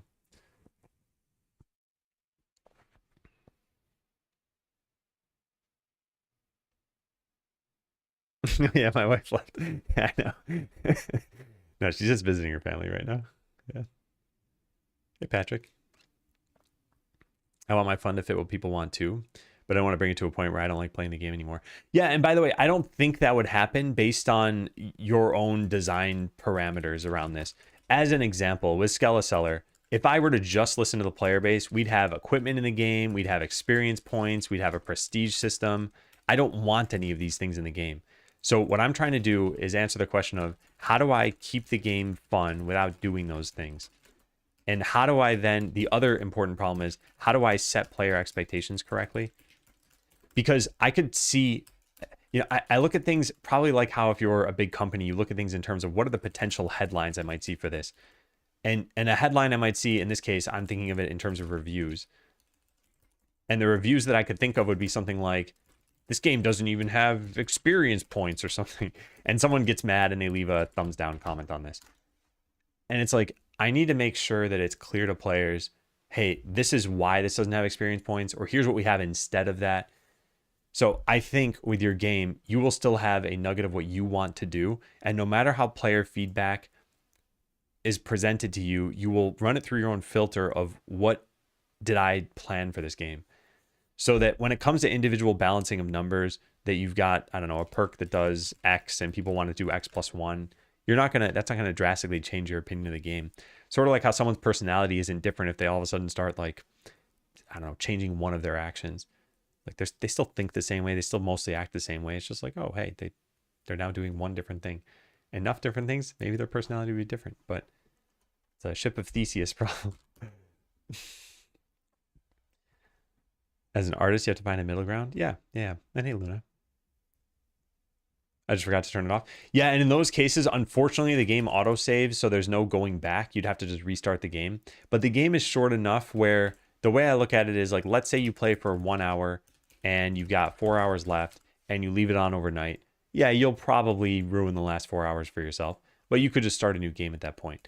So it's like, where's this inflection point of, I played for long enough that I don't want to restart?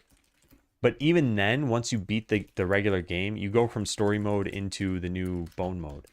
So you could just be like, all right, well, story mode was a wash. Maybe I'll play it again later. And you just try out bone mode. Mention how you found recent games harder to stick to after 30 minutes and mentioned that novelty had some influence. What recent games did captivate you? And was novelty one of the elements? So recent games that captivated me, I'd have to, this is always hard to think about. So the finals I've mentioned, that definitely is a very good game in my opinion. What else did I play?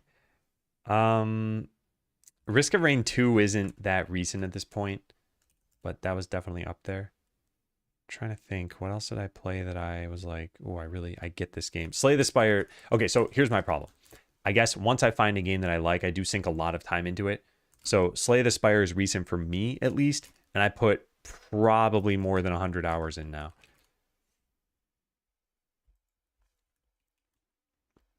I'm trying to think, what else did I play that I liked? It's so hard to answer this because I just think about what games am I playing right now, and it's hard to think of, like, in 3 months before this, what was I playing at the time? I was still playing the finals 3 months ago, but what was I playing alongside that? I don't recall. I can tell you games that didn't captivate me. So, like, Donkey Kong Bonanza, I expected to like. I just didn't like it too much. Mario Kart I didn't really want to buy. It just came with a Switch. So yeah, that didn't captivate me. I played Silk Song, and this isn't really fair because I played with a keyboard, and I want to give this another shot with a controller, and I just didn't have a controller that worked at the time. Yeah, by the way, this is games that didn't captivate me. Then a whole bunch of demos, but they're not really demos. Ball X Pit. What else did I play? The Kingdom Fantasy game, whatever, that came out on Game Pass recently. That Trials of Mana or Legends of Mana. One of the Mana games. Balatro. Yeah, I'm not sure. Anyway, there are a bunch. And it's like, it doesn't matter if it's super popular or not, or if it's well done. It's just, I think I'm just looking for something certain out of games at this point. And it's hard to say what it is exactly. Anyway, with the finals, I think part of what caused this for me to play this is I play this on game night with my friends. So like they're invested, which caused me to play it a little bit more. And I needed to get past a certain point in the skill curve where I could actually do well. And that took a long time because I don't really play FPSs a whole lot. Did you get the new DLC? No, I haven't. I got the old DLC, but the finals edged out Risk of Rain on game night. Excuse me. So we just haven't played it more. What's the benefit of letting people leave it on? Do some people actually want to do that? For most idle games, so people look at this, and this is what's tough about Skeleseller. People play, they get whatever, they're fighting in the forest, they get some potions, they're getting like 3 gold for each potion, they're doing stuff like this. And then they get to a point where they're not making maybe optimal decisions in the game. And something interesting happens at that point.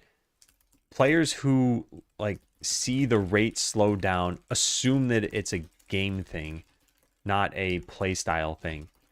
So when they assume that, oh, this game is just slow, then that makes them say, I'll leave this running in the background. Now, Fixit mentioned that's not why Fixit left it running in the background. They just forgot to close it. But that phenomenon can happen. And just as an example here, it's like we have a bunch of different perks in the game. A lot of people don't really activate their brains for this game, which I don't blame them. The game doesn't help you too much on that front, and it doesn't steer you toward that. But this upgrade, max customers, this makes more people visit your town. So let's say you constantly have all of your shop slots full over here. And it's like, okay, a customer just came and bought one of these. A customer came and bought another one. So I can't really paint this scenario all that well because they are buying this. But yeah, let's say we had a lot of these and we're just not selling potions. It's like you should probably get another customer in your town so that you got more people buying potions. But if people don't do that, then they'll be like, wow, this game's really slow. Like nothing's selling. I can't seem to progress. And then yeah, at that point they might leave it on. Still putting out great expansion content? Yeah. I do want to play it again. Weird enough, novelty at times relies on familiarity, but with a twist. Yeah, definitely. And that's, I think, why roguelikes are so popular sometimes. It's like, oh, I like the base game, and I want my gameplay to be different in between runs.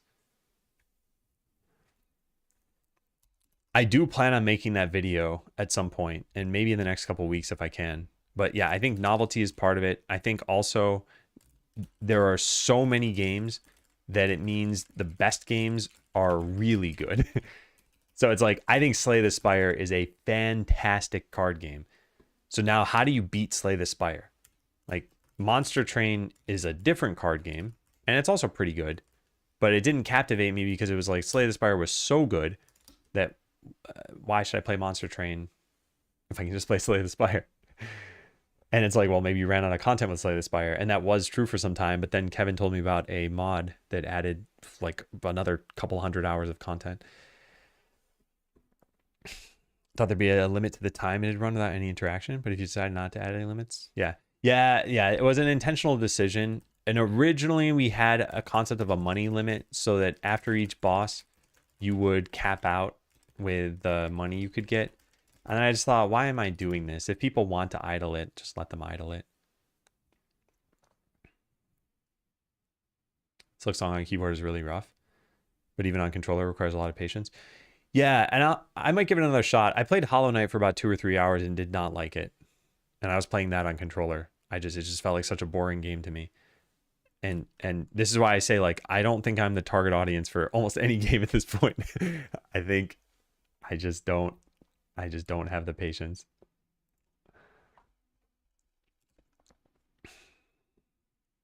How'd you decide whether the people that end up leaving it on outweigh the overly competitive people that don't want the easiest path to victory, be AFKing?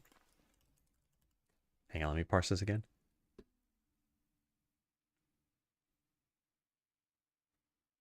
Oh, so let me say this. The leaving it on scenario is just something that we sort of incidentally support. I don't plan on making this like the most fun path through the game. The game is pretty much set up to reward you for being active. And when I look at game design, I think you create incentives and you create disincentives. And those should steer your player base toward finding the path you think is fun or that they'll have fun playing. And in general, I think one of the conclusions of this is like the best way to play should also be the most fun. It should at least be fun. Because if you don't do this, you're going to have a bunch of players who are like, oh, this is how you level up. It's you do the exact same battle over and over and over and over and over, and it's some glitch in the game, and those enemies give you the most experience. Some people will do that. And even if it's not fun for them, they're going to do it because they're like, well, why would I go do regular battles if this is like 10 times faster? And that's a problem in a game, I think. It's like a game design problem. So yeah, anyway, I'm not exactly balancing this for that particular decision, but at the end of the day, Skeleseller is casual. And I think this is worth bearing in mind because if you play a regular game, you didn't know anything about this game and you saw this like little skill table here. And you're like, oh my God, okay, there's a lot of skills. I can increase the dodge bonus. I can increase the chance of that happening. I'm going to look at this stuff. You would think that this represents a decent amount of complexity. The way people end up playing this, from what I've seen, is they'll be like, okay, I'll put a point there and there and there and there or something like that. They don't tend to read this too much, and they don't tend to think or test or anything else, and that's fine. This is a casual game. But this would be the mark of failure in a game like Path of Exile. If people are just like, oh, I like lightning, I'm going to put points into that. It's like, well, they probably won't do as well as someone who's got a calculator out and is planning their entire build and, you know, their multiple skill trees and whatever else. In the last year or two, there were two games that intrigued me in a way I never think of when speaking about game mechanics. The Controls, Armored Core 1 and Mooncat in UFO 50. I haven't played either one, although I do want to try the UFO 50 game, I think. Played with control schemes that are not the norm today, and mastery of this alien controls made the basic concepts of game fun. Yeah. Yeah, I think when it comes to controls being novel, I'm trying to think of where I've seen something kind of interesting here. I think it's very small examples that would be hard to come up with on the fly. I'll tell you how not to do it. You don't do it the Wii way, where you have a motion control for something that should have been a button. I think motion controls are good for like pointing and aiming at something, or if you're making like a Mario Party style game and there's a particular motion, like, oh, you need to shake this thing, or you need to make it jump, or you need to, I don't know, draw an arc or something with your hand. That's great. But there were other like Mario platformers where they were just like, shake the controller to jump. And it's just bad. It's just so bad. But yeah, thinking where it was done well, I think it's tough. Yeah, I think it's tough to think about for me. I think a good example is probably like Risk of Rain 2's sniper class. They have a bar, if I'm remembering this correctly, and on that bar is like a tiny area. And if there's like a little timer that progresses, and if you time it in this area, you get a crit. But this is every time you go to snipe somebody. And it works pretty well, and it's pretty interesting. It's also somewhat annoying toward the end of a run where you're like constantly having to snipe things and crit. But they do increase the size of the threshold you can hit. Yeah, Railgunner, that's what it's called, yeah. Last game I played was Dune, but then I got pancreatitis and gallstone and my stuff was all gone. Oh, man. I mean, I'm sorry to hear about the health issues. The Dune thing is definitely less concerning than that. But yeah, that, from what I understand, Dune is like kind of an MMO or essentially an MMO, and you need batteries to keep your stuff up. And yeah, I don't think that would sound too interesting to me. I played a game called Ark, the dinosaur game. I don't think I can show this on screen because I think it's a mature game. Well, anyway, I can show at least a screenshot of something. That doesn't look like what I played. They have guns and stuff. What? Okay, I don't remember guns in the game. But yeah, anyway, I played this game and I played with a friend of mine, and we were not on like a public server or anything. And two things stood out to me. One, if you're on a public server, it's probably a nightmare. And two is that the balance of this game was very, very much tuned for having like 40 people cooperating. I remember at some point my friend and I would log in and it'd be like 2 hours of nothing so that we could finally play the game. When I say nothing, I mean like tedium. We had to feed our dinosaurs and whatever and like go do maintenance on buildings, and Oh, it's the worst. And then we found out there were a whole bunch of sliders you can change. And what I wish that game had done, I wish that it had an onboarding thing that said something like, how many people are you planning to play with? And how long do you want your like world to progress?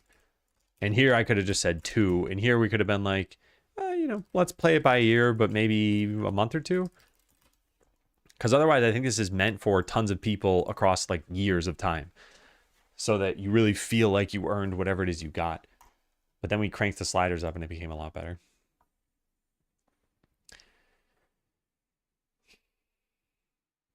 Does it have something like Rust? I think so. I haven't actually played it.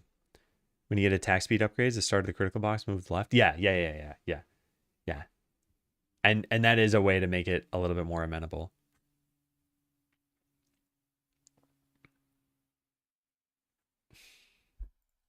Didn't they release a remaster that everyone just liked? I don't know. I was so like put off by this game because we'd already invested time and we liked the premise. And then it just seemed like we were hitting wall after wall after wall. And yeah, I looked online and people are like, yeah, the game's meant for tons of people. So it wouldn't be a wall if you had tons of people. And then there were some like crazy bugs in that game too. Okay, so I'm going to check this in. We're going to say make icon path required. And what was this? Oh, add a hyphen. My most impactful commit yet. Okay, the rest of this I think is fine. This works under the assumption that there will be only one event for the given type. Yeah, which for now I think is fine. How many more of these files do we have? Keybind data. Keybind manager. And that's it. Yeah, so keybind data and keybind manager. Data and manager. Okay, let's go look through these. Key, mouse, joypad button, and joypad motion. Okay.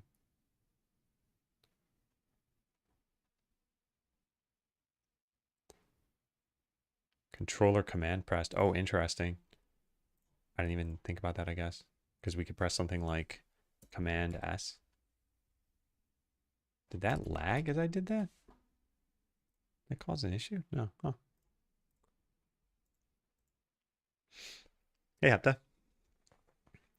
Default sliders in that game, chopping down a mountain for 2 hours, come back to base for another hour, and then you can build one wall. Yeah, that's really what it felt like, though. There's this concept of feeding your dinosaurs, and you'd feed them a berry, and it would be like, oh, you've increased the progress bar by 1 molecule. I just, yeah, I was just baffled by that. I think like taming took 45 minutes at one point for us. Yeah. Have I played Trackmania? I don't think so. Or if I have, I played. Let me take a look at what the game is.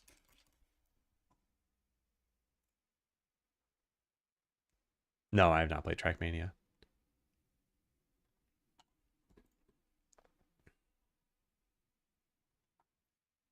Okay, actually, I think this is fine. What is this doing now? Holds mappings that a user has specified for a keybind action.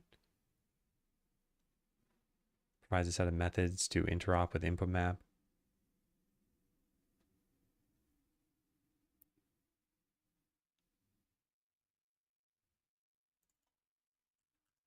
Oops.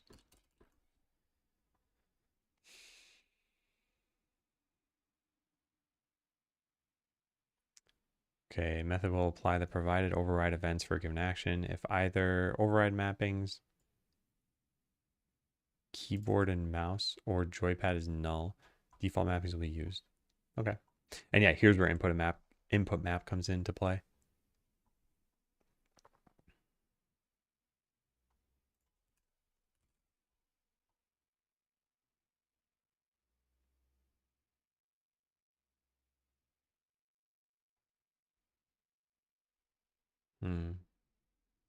Okay.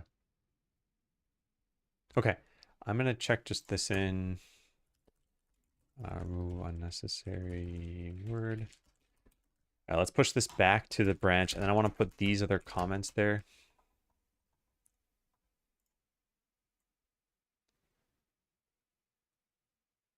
Yeah. So copy as markdown.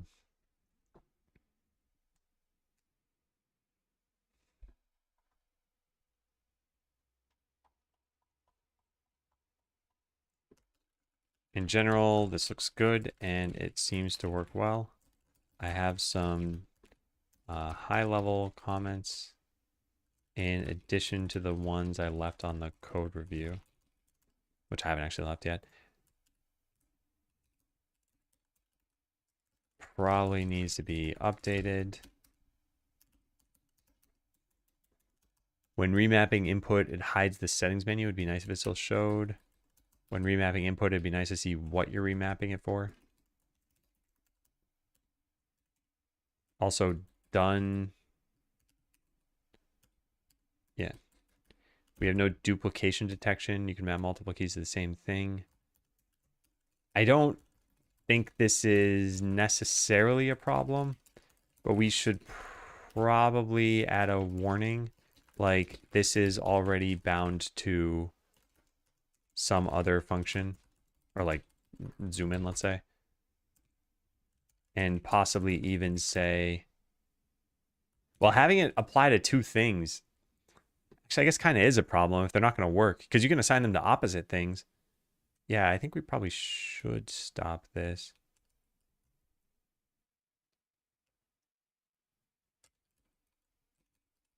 Yeah, we should probably add a warning like this is already bound to zoom in. Choosing this key will unbind zoom in. All right, while you're choosing a key, still activates the current function assigned to that key in the background. Yep, cool. You can't unset a shortcut. You can only reset it. I don't think it's necessary to change this, but if it's super easy, then it could be worthwhile. No. All right, it'd be nice if the UI could shrink vertically just a bit.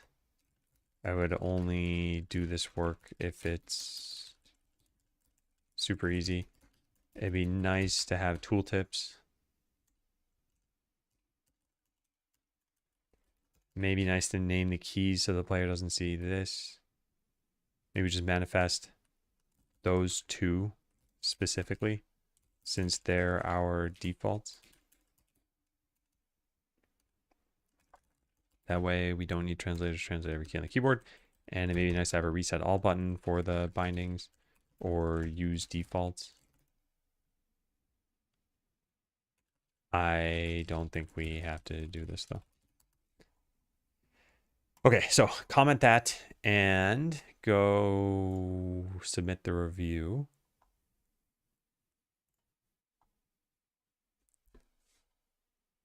Request changes. Cool. Yeah. Thank you for doing this, Kevin. Because I think that having this in a game is now something that a lot of people do scrutinize, not for any other reason than that they want to use it, I think. So having the rebinds are good. But then once we add controller support, I think is going to be especially important. Now, if most people play through Steam, Steam does have their own controller remapping, but I think it's always just easiest to do it through the game, at least in my experience. So yeah, now we'll have that and it'll be really good. All right, so we are done with that. And didn't I write something about translation? Did I write that down? That's strange. Thought I did.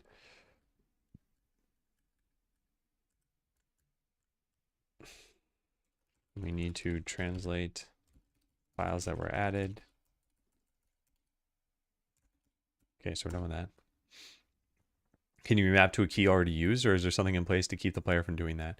There isn't anything yet to stop the player from doing that. So yeah, if you try remapping this to T, now you have two things bound to T. And actually, I bet you can make it so that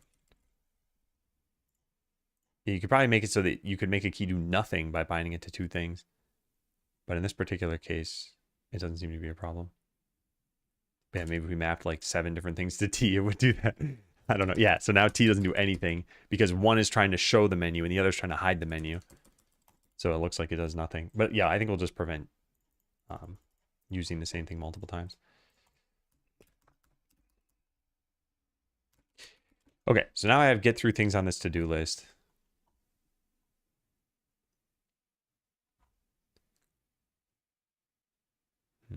this is already finished.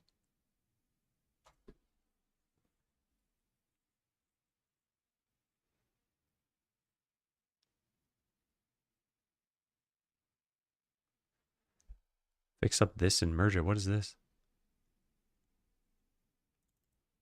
That's done. I mean, we really should do this stuff. I just don't think this is the most important thing to do. Honestly, the most important thing to do is probably controller support or achievements. Let me look through the big roadmap list we have here. I think I'm going to delete that stuff. So localization, yeah, we still have some work there. Content. Did we finish all this? I think we finished all this. Everything has been done. Hooray. Wow, it was only 4 days ago, too. Feels like forever ago.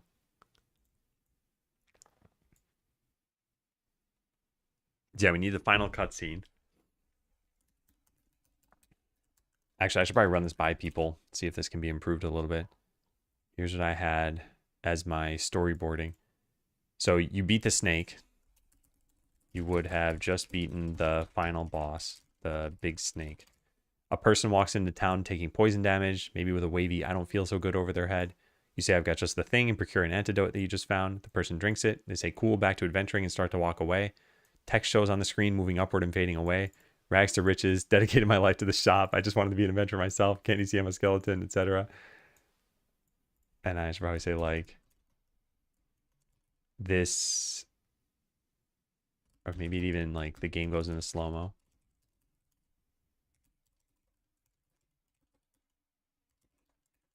Indicate that your character is thinking.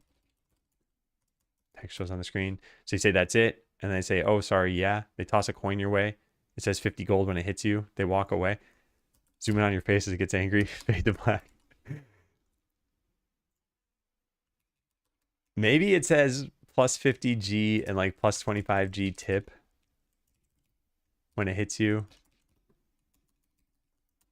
They say keep the change as they walk away. That's it.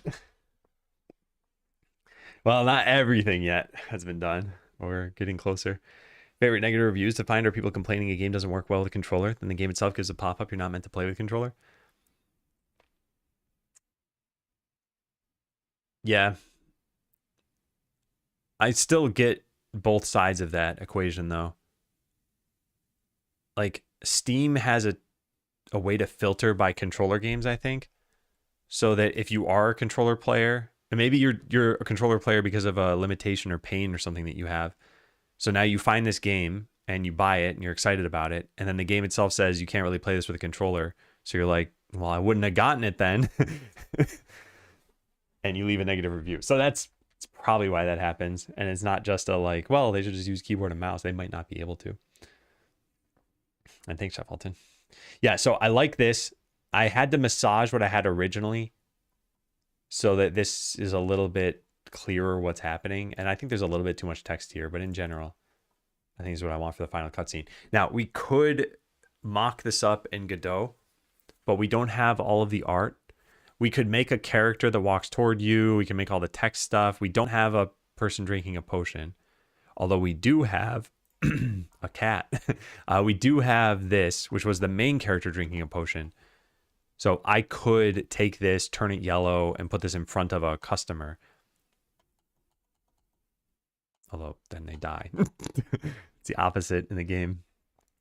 Then they say this game goes into slow motion. That's it. Yeah, I think I should do this on a different day though. Once we have the art. Same thing with tossing a coin. We don't have a graphic for that, and we don't have the angry face. So we pretty much need 3 things. He can only effectively use one of his hands, so he's only able to use controllers for gaming. Yeah, a friend of mine that I play the finals with has a lot of hand pain when he uses mouse and keyboard, so he uses a controller for that reason. 15-year-old started playing it a bit ago, and we all got it free from Epic. So I was thinking, the dinosaur game. When you said Arc, I thought you meant Arc Raiders, and I was like, oh man, that's free. But I think it's like $40. But you're not talking about that. You can play offline too, then I assume. And Dune you can't. I also tried Rust, which is even more horrible. No offline or single player, and you get spawn killed a lot. Yeah, yeah, those sorts of games I think are very popular, but you definitely need to know those assumptions going into it. And it's sort of like I play WoW, but way back in the day. So I started back in 2004, and I pretty much stopped in like 2006, I think. That was my first run, and then ever since then I've been playing some variation of Classic since then. And back in the day, you had to choose: do you want a PvE server or a PvP server? And the way that PvP worked in that game was there were some number of zones, maybe like 70% of the game, where you are just able to be killed. And there's pretty much nothing you can do about it. And for most of that game, you're leveling up from 1 to 60. It takes like 4 days worth of playtime to hit level 60 for a lot of people, or maybe even more. So for a lot of real life time, you were not the max level. And max level people could have just killed you. And there was no penalty whatsoever for a very long time. Then they added the honor system. And then there was, I think, a penalty somehow. But yeah, for people who didn't want that, at least they had an option to switch. But I could imagine just not having an option to switch in the game. It would be a shame. Normal versus Care Bear, yeah. Okay, well, I'm still not totally sure what we're going to be doing, except for that I should take a break because another ad's going to start in 20 seconds. So yeah, let's go take the break now. Is it jump time? It's jump time.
Hello again. Hey, William. Hey, Leaf. Did I miss anything in chat? No, there we go. Okay. Yeah, so close the game. All right, so what are we doing? I'm so torn. I'm so torn on this stuff because we have a mountain of boring work, and I could do some of the boring work. The only new, like, fun work, first of all, we should probably ration this out so that I'm doing fun stuff still like a week or 2 or 3 weeks from now. But the only fun work that we have, I think, is achievements and the controller support. Also, fun is, a little bit in quotes there. I think the end cutscene is also going to be kind of fun. This I do want to wait for art. So I'm going to put an X there, wait for art. This I just don't want to do on a Friday. Achievements. I mean, honestly, we should probably get through some of the boring work. One fun thing for each of the 2 boring pieces of work. I mean, I think it's more like a 1 to 50 ratio. We have like 1 fun thing and then 50 boring things. That's probably what we need to do. How'd translation go? Oh, I haven't gotten to the translation yet. If you're just asking about localization in general, it's gone well. We're not done, and there's still some more to do, but I just didn't want to keep doing it on stream.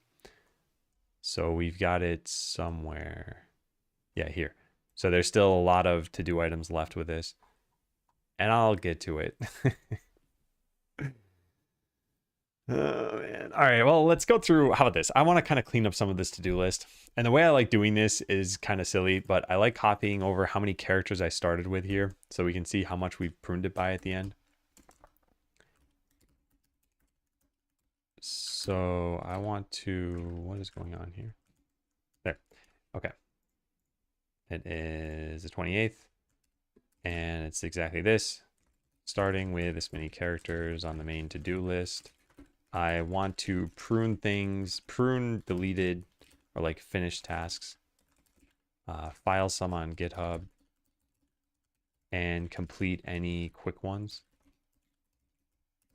I gotta switch back to main for this. If they do what you mentioned they do, putting 1 point in each skill tree node, jack of all trades achievement. So for some of those, you got to be a little bit careful because achievements, I think you can have hidden achievements, but if they're not hidden, then it's pretty much like go make the player click 10 times and you get an achievement. At least because in Scala Seller, you can always remove points. So someone could just, once they have 7 points, they could just be like, click, click, click, click. Okay, I got the achievement. Now reset and put them into where I actually want them. So you'd have to hide that achievement. And then what happens if no one ever gets it? So, yeah.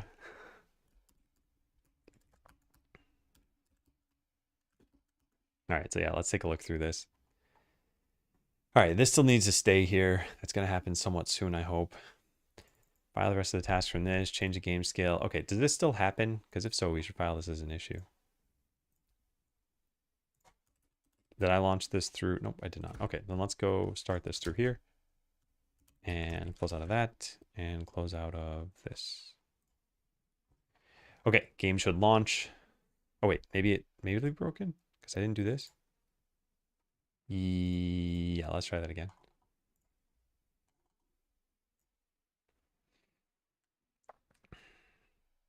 So all I have to do is change this, and that should have caused an error, I think.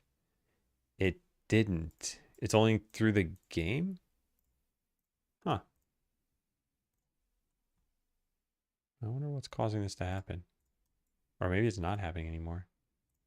Huh, that's weird. Maybe I have to save it? Strange. This didn't just fix itself, did it? How does one become a tester? Of Scala Seller? Because if you mean Scala Seller, there is the playtest command. However, there is the demo available right now without needing to ask me. I wouldn't even know that you downloaded it, I guess. But yeah, you could just click download Scala Seller demo. Here's the thing. If you want to be a playtester, so yeah, that document is how you would become a playtester. I'm going to start reaching out to people in probably a week or 2 with what is essentially the full game. And if you don't play the demo before that, it would be ideal for me. So that's if you want to play test. You'd have to like hold off on playing until I'm finally able to accept more playtesters again. And what we're waiting on is right now in the game, we have all of the locations done. However, we don't have the art for the locations yet. So like the canyon is there 3 times. This is supposed to be the mountain and this is supposed to be the mines. And then once you unlock everything, the paths start looking a little funky. So this isn't game breaking, but it's immersion breaking. And I don't want to launch it to players and have them be like, what is going on here? So I want to get that artwork fixed up. And then once we do, I'm gonna probably reach out to playtesters. In fact, if I don't have that written down, I should have that written down. Yeah, and then reach out to playtesters. They can try the full game. You can test it too? Okay, yeah. I will write this down. Write notes about reaching out to playtesters. Okay. Just make sure you're on the Scala Discord if you want to playtest. So it's that second link in here, this one. How did that happen? Well, the first part of that happened because we just don't have art for this. So like I can't draw, so we eventually need graphics. The second part happened because the artwork itself is connected to the path. So like here you see this path curve up to here. This forest graphic actually has a path in it because it needs to go behind the trees in this case. Whereas here it needs to go in front of the canyon. So like if we're already going to be doing different, or if we need different artwork, we need different paths as well. And I move some stuff around. Oh, you're in that many Discord servers fix it? Wow.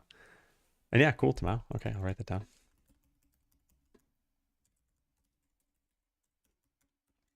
Hey, Jam Hour.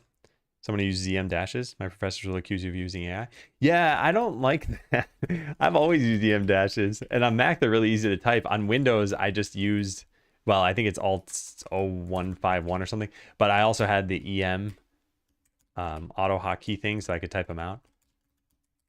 Or maybe it's Alt 153. I don't know. I need to actually like have a numpad in front of me. Adam confirmed robot. It's all AI. I mean, I do have this clip. It's 0151. Okay. Haven't forgotten my alt codes. That's good.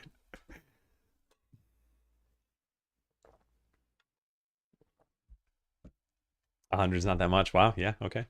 Well, look, if you don't want to do that, I guess you could just send me a DM. Although you need to be in a shared server for you to be able to do that.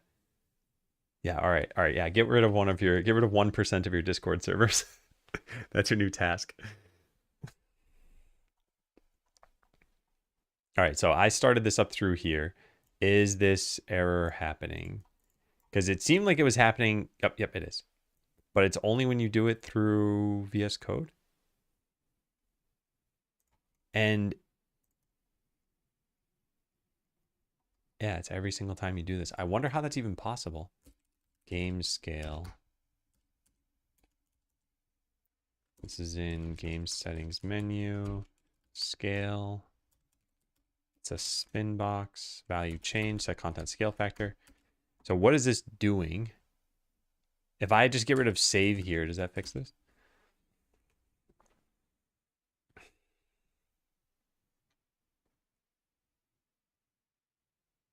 Discord is not a website, people. What's that in reference to? That people want to do updates and support and stuff through it?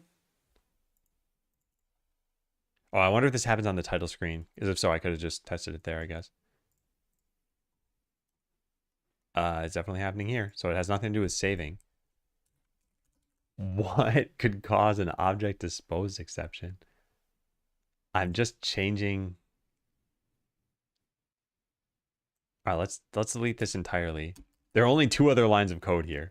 So if it's not this one, then it's either this or this. I don't think it can be anything else. Because nothing else is happening. So does it happen on the title screen? It doesn't, but it might be because I just removed the 1 line of code that was causing this to happen. So does it happen now? Yeah, it's still happening. So it does not happen on the title screen. It's only in the game.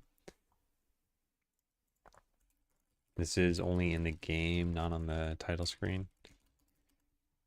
All right, so how about this? Let's just comment them both out, just in case it's coming from somewhere else. I see free technique. Well, it is a forum now, though. Hey, Ramy. I see a... Oh, that's a... Wait, is that a 0? Is that a capital O or a 0? It's a 0. Can't fool me. How's it going, Ramy? All right, so we go to story mode. We're going to try this again.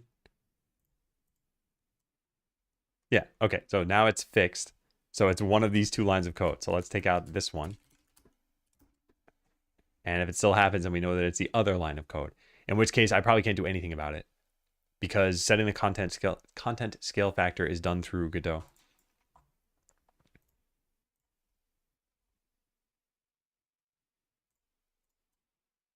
Yeah, it's still happening. Exception thrown. Seems like a Godot bug then, because I don't have. Yeah, I don't have. This is even my code.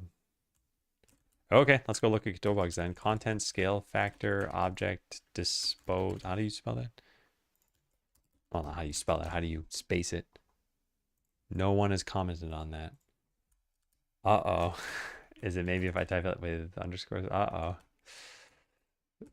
Maybe you just type exception. Oh, no. No. There's no known issue.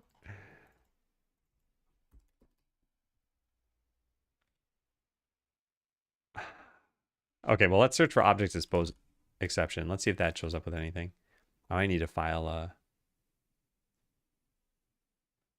Oh, wait. Maybe this is actually just a problem that I have. Maybe something's listening for when this changes. Can you do that? There'd have to be a signal for it, right?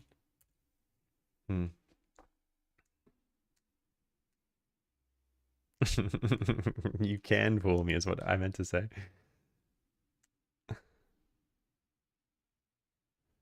Post a couple clarifying questions when you have a couple minutes. Okay, yeah, I'll take a look at it now.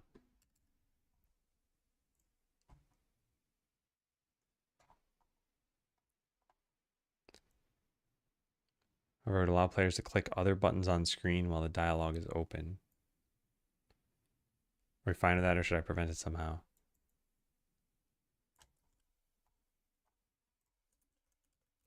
I do think we should prevent this, since it would be unexpected.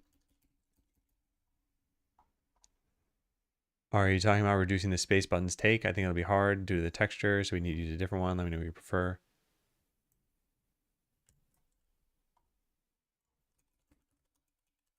Yes, I was talking about that, but if it's difficult, then we shouldn't do it for now.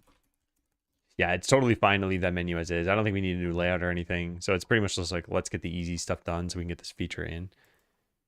But yeah, if this is hard to do, we don't... I think this is pretty important, actually, because I think it is unexpected that the menu disappears.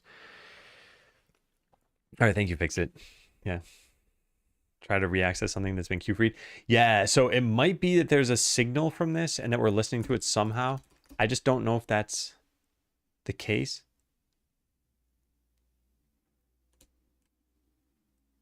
I don't see anything. Yeah, I don't see anything that's listening to this. I don't know if there's even a signal for it. But what else could it be? Because it's this code. Like if I put this back in and I take this out, the bug goes away and it also just stops doing anything. Maybe the root window is gone. Maybe that's it. Yeah, there's no stack trace for this, unfortunately. But yeah, I think it's probably the root window is gone. Although then how is it changing the content scale factor?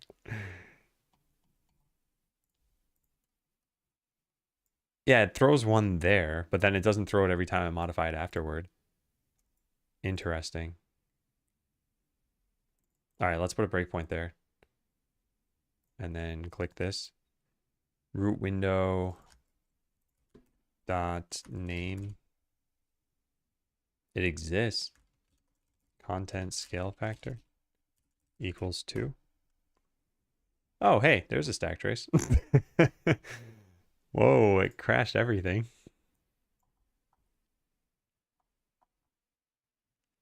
Thread abort exception. Update bounds after frames. What?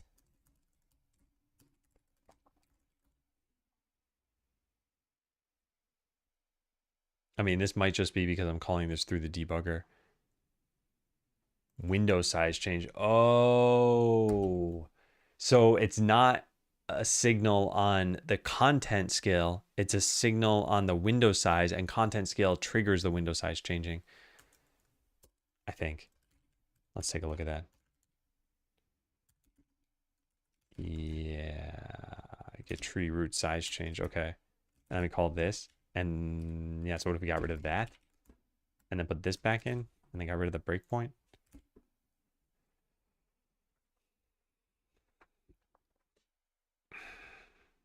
You have to use is instance valid.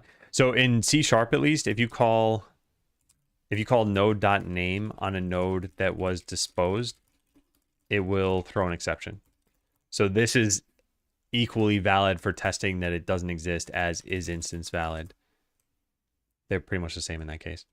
So since it allowed me to see the name, we know that it wasn't disposed. So it doesn't matter if I save or continue or make a new game or continue. All that matters is this. It's still throwing exceptions. So it's not the camera doing this. But anything could be listening for window size changed. And this should be getting hit. Although now I don't know if I can set a breakpoint on this.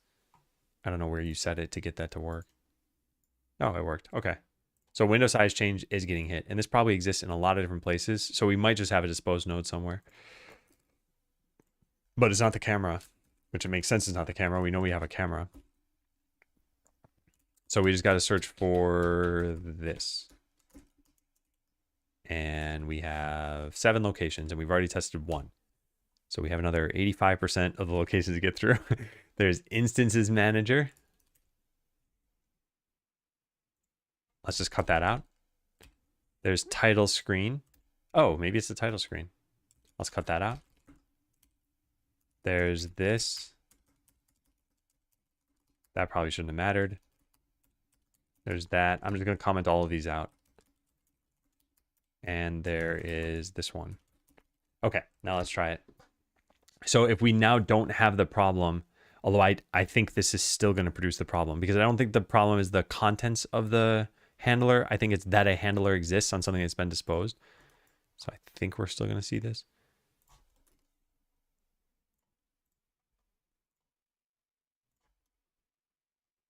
Huh, no, that did fix it.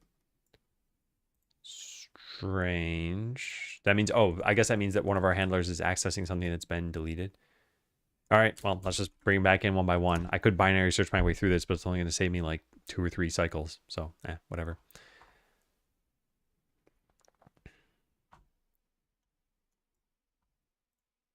All right, so yeah, just keep doing this. Oh, we can't even continue. All right, ignore those. Okay, so it's not that one. So let's try the next one now.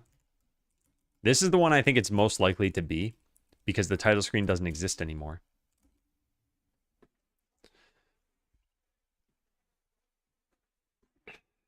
I don't think Godot disposed the objects in C# sense when it does it to the node, but you might be right.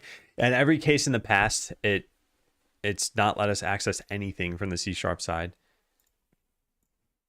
So I do think your hunch is right that we've disposed something and it's probably the title screen. No, it's not the title screen. But I need to find out what it is still. Okay, so this definitely shouldn't be a problem. This would be the one I least suspect because it has is visible in tree and the start battle nudge shouldn't exist. Or wait, no, maybe it does get cleaned up. All right, I don't know, whatever. There's no need to come up with hypotheses beforehand. We're about to find out for sure in the next like 3 runs of this thing. All right, so it's not happening there. So what about this one? You deleted the T. Okay, so this is the third to last one. So if it's not this one, then we only have 2 more to search through.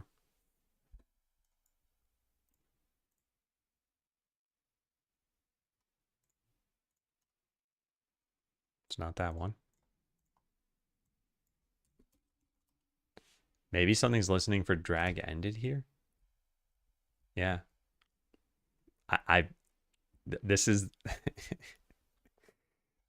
this wouldn't surprise me if it broke here, but it will surprise me if we get to the final one and nothing breaks. Okay, I am confused. That means that it has to be this? Really?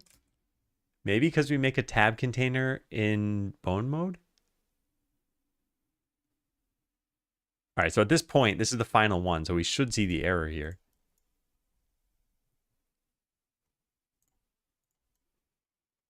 Okay, we're seeing the error. Good. So it is coming from this. All right. So tab container controller. My guess is that we make one of these on the title screen and then we listen for this thing and we just never delete it. And all we need to do is delete it. Buy perks, panels, perks, meta perks. That's weird. Oh, this isn't searching scene files. It might exist. Well, now it's searching scene files and it doesn't exist there.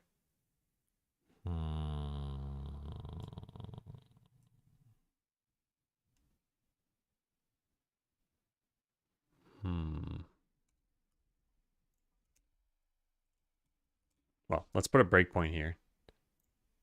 Because that way we can just click this. And now tab container.name. Yeah, so Flare, this is what I was talking about. We know this has been disposed because we can't even access the name. And if you were to do is instance valid, it would now be false. Or wait, is it the other way around like that? How do you do is instance valid? Is instance valid? Godot object. Oh, okay. Godot object. Is instance valid. Yeah, false. Yeah, and yeah, obviously it was the very last one.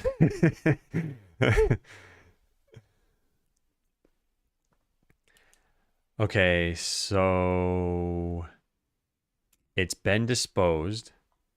We need to figure out why and actually what, because there are like 4 of these things.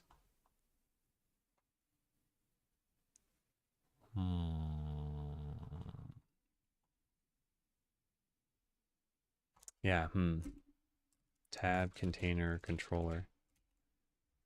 There are only panels tab container. Where is that? Battle panel. This is everything. And then perks panel tab. Okay, meta perks. What do you have? Oh, yeah. This is it. I bet this is it. And that's being called from... There's a constructor?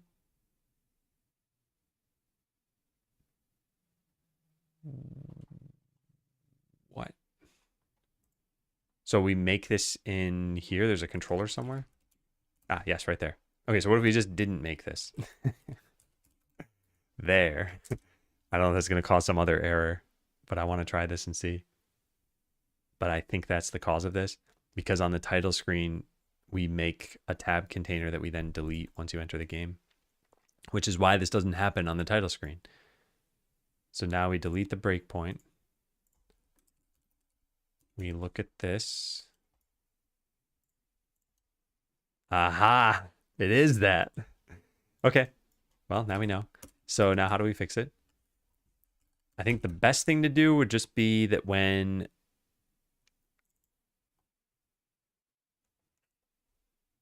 the tab container ceases to exist, that we delete the controller.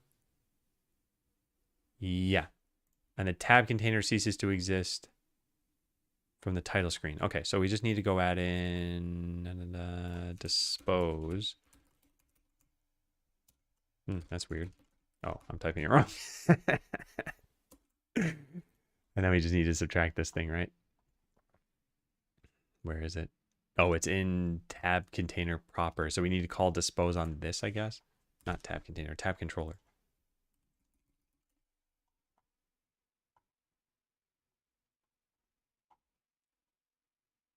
Yes. So dispose. This doesn't have a dispose. We need like a cleanup or something. You need a destructor in that controller class. Yeah. I want to see, because I think we've done this elsewhere, and I don't know what pattern we use for that. I just want to match it for consistency, although at this point it's really just calling a function, and it's just how do I want to call the function. But do we ever save this off somewhere?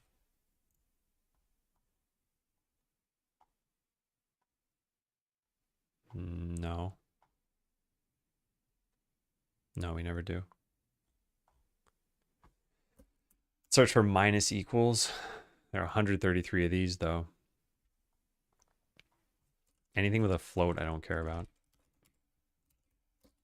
Oh, why didn't that work? There. And yeah, none of these things are needed. Don't care. Don't care. This matters. I just want to see if we ever do this on something that we save off into the class. It doesn't look like it. Nope. Still nope.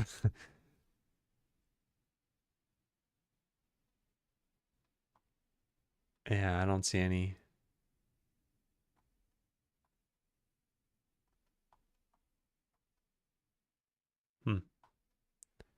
The only place that's even close is the health component toward the top that I saw. Is there anything else here?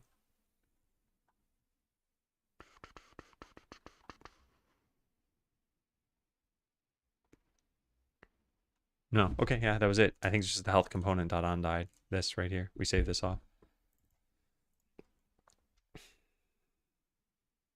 If it gets cleaned up, then adding that may be enough.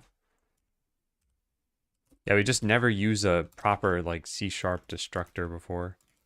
And that's what made me think, I guess we never run into this in the past. Yeah, how do you search for this? A couple spaces before? Yeah, no, nothing. Okay, well, tab controller.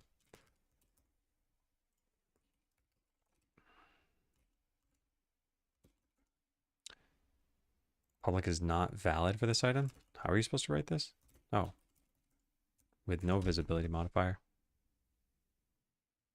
So now this would be good as long as the tab container still exists, and that should fix our problem. And then I can delete whatever other thing I did here. This isn't needed. Yeah, there, let's try that. And that's it. 3-line change, and we fixed this problem that no one ever probably noticed or cared about, but I cared about it. I cared about it. And it's still throwing one of these. We still got to figure out that problem. That's unrelated to this. No, it's still throwing it no matter what. So I'm guessing in the destructor, it's already too late. And we need to do something different. You don't have any guarantee when it's called? Okay, so then we should just call it. And thank you, ABC. Yeah, I'll do that. All right, tab, container, controller. We'll do a public void. I'll just call it regular dispose, I guess. We'll do that. Sounds good. Put this down here somewhere.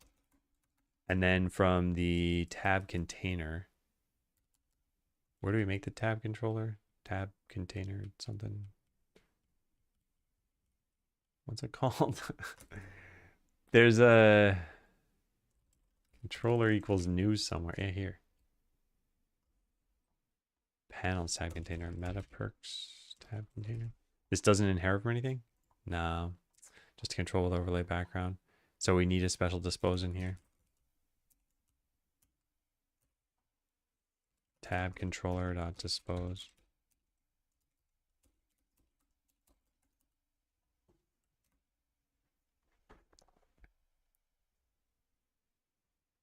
Godot's disposing would magically cause it to get cleaned up too. Well, it's getting destructed probably.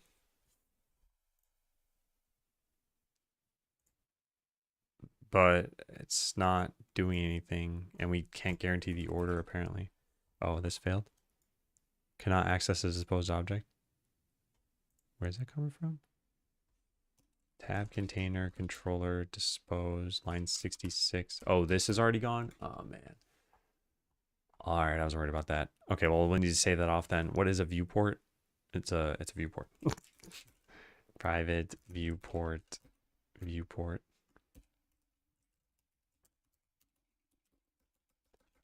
So we set this equal to that.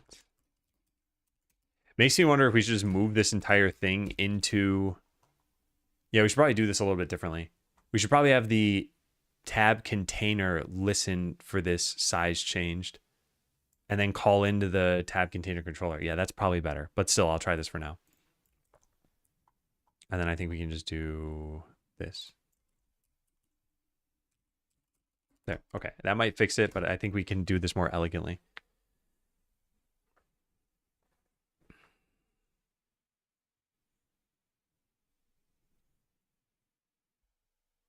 Shouldn't be used. Maybe something like try with resource, aka using in C#. Yeah, but this is for a signal that we're attaching to. So we need some sort of like cleanup call. But you're right, the destructor should be tied to garbage collection, I believe, and not just when the final reference is cleared, but actually when the garbage collector runs. Okay, yeah. So this fixed it. And this is just one way we could fix it. I think the better way, because we would have to put this code technically everywhere and not like this. So let me think about this. How do we want to do this? I don't want tab container controller to listen to this at all. A tab container makes one of these though. And oh, tab container is a built-in Godot thing. Oh.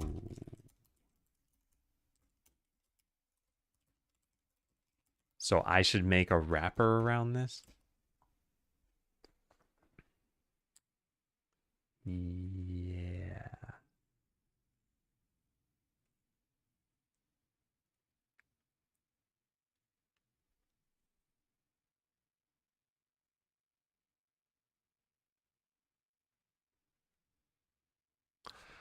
Yeah, I think so. There's no disposed event, right? No, there's like removed from tree and stuff, I think. Tree exited, all that stuff. I'm just trying to think, how can I make this foolproof? And yeah, my proposal for now is make our own version of tab controller that inherits from Godot's tab controller. And then, or did I say tab controller? Tab container.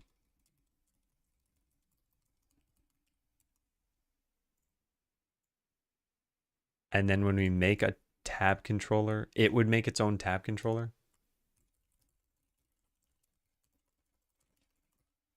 And in tab controllers dispose, we would tell the tab controller.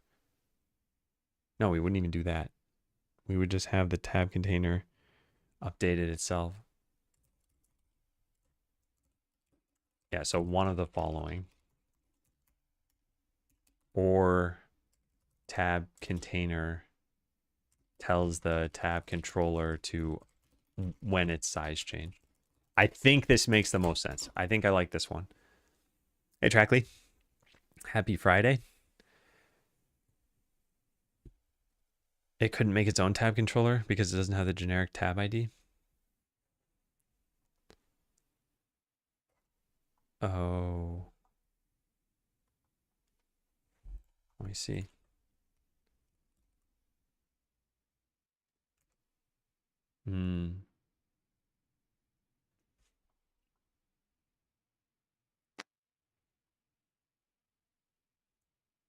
Okay, but we could still just pass it in. All right, so this is not possible. Can't be done due to having differing tab ID enumerations. Hey, Verbsy. Have you found game development to be as or less fulfilling compared to what you might have thought at the start? I think it's what I expected. This isn't the first time I've done a game like this. So Botland was the first time I did something like this on stream. And those VODs got to be into the, like, day 700 or something like that. Where is it? Yeah, so I just go down to the end. I mean, it says how many videos are there, but that's not how many days there were exactly. The final day, yeah, 790. So we're not getting up to 790 for Skeleseller. We are going to do what, like five? I guess I could just do this. How many work days between now and I'm just going to make up a day here, March 20th. 76. Yeah. So we'll probably get to be at most yeah, maybe like 76. I don't know. 342. Probably won't go beyond 350 to launch the game. Then if the game does well, we might do more. But I don't think there's any chance of us getting to like 790 stream days. All right, so I think we do this. Is it common to use JSON files for localization on websites? Never worked with more than 2 languages. Any downsides? I think probably the most common is to use like PO files, probably. That's my guess. So here's my take. When it comes to translations themselves, so you have a word in English and you want to turn it into some other language, that you probably want a tool to manage these. So you'd want to use whatever the tool uses for your format. And yeah, a well-known thing like Portable Object or even CSVs, some people probably use. Yeah. Can you redo that? I like the command. Any chance I get that query? What? I'm not sure what you're asking about. I'm happy to provide whatever it is you want. I just I don't understand this question. I'm sorry. The search thing? Oh, Wolfram Alpha? Oh, yeah. I have a Chrome site search WA, and then I just press space, and it's going to search Wolfram Alpha. So now I could do something like days until December or Christmas or something like that. And yeah, this is I'll paste this in here. Yeah, hi Maya. What are we learning today? We are the channel name of Adam Learns Live is not really indicative of what I'm usually doing. I'm doing game dev most days. And what we're doing today is this stuff. So in particular, we're trying to fix an exception that's throwing up when you change the game scale. So like you can zoom way out or zoom in. This was always working. It just emitted an exception. So we're trying to fix that. What was I going to say? Oh yeah. So yeah, this is Wolfram Alpha. This is just a natural language processing thing that people use for mostly math stuff, I think. So you could say something like chart y equals x squared from x equals 1 to 10 or something like that. I don't even, maybe this makes sense. Yeah, there we go. So it's like, okay, you can draw a chart of this thing. And there are some pro features. I've never gotten pro, but it will let you show a table of this stuff, which is sometimes pretty helpful. And yeah, there's a lot of like cool features this can do. I am using C# for this. Yeah, Adam Dev's live. But then what happens when I'm just learning? People are going to be like, what are you developing? And I'm going to be like, I'm just learning something.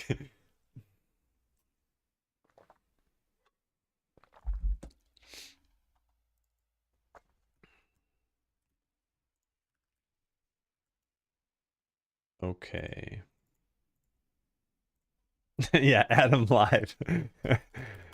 What happens when I die on stream? So we make our own tab container and I guess we just attach a script to this. It's got to still be a tab container though. I wonder if there's going to be any problem with doing this. All right, let's try this out. So let's save actually, let's go into any other node that I make. Anything that just inherits from like control, for example. Yeah.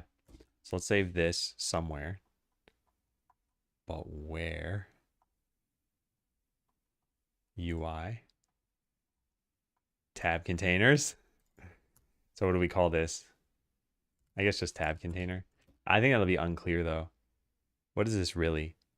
Like tab container with controller? Or controlled tab container or something? I think this is good enough for right now. I can always rename this. All right, so this is a tab container with controller, which inherits from tab container. And then we just delete everything else. Atom tab container.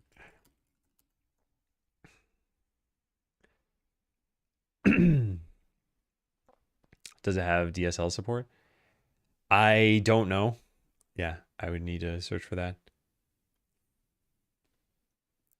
Are you saying like a domain specific language to control C sharp, or if you could embed one in C sharp? Because I guess you could make anything you want out of C sharp. It's been approximately 2 months, been learning C. How is C sharp different from C? Just curious. So C is generally considered lower level. In C, you're using things like malloc to allocate actual data structures that you have, and then you're freeing them. In C sharp, it is managed memory. So you can just make a thing like person equals a new person here. And then when it goes out of scope and there are no more references to it, it'll just get cleaned up for you. There are also just different paradigms. So C sharp has classes. It generally uses something called object-oriented programming. C does not have classes, and you just define data structures and you have functions that might manipulate those, but they're not a bundle of both data and functions.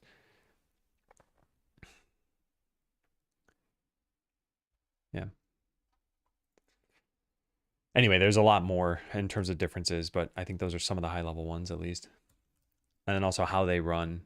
C sharp gets compiled down to a like bytecode for a runtime, whereas C gets compiled down to assembly instructions for a specific CPU. All right, so what are we doing here? We're gonna make a controller and we're gonna pass it in. But don't we need to fetch this?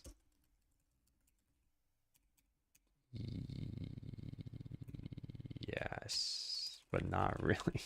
I don't know. I don't know what I'm doing. I'm not paying attention to anything. All right, so tab controller. Where is tab controller? Tab container controller is what it's called. So this won't be generic. Yeah, so I can't actually pass this in unless we have...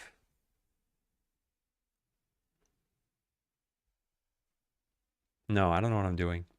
I don't think my approach was sound. Unless I make it generic and I just say it's got to be an enumeration. I don't think you can do that though. Can you? Didn't we do this with something else? Yeah, can't we just do this?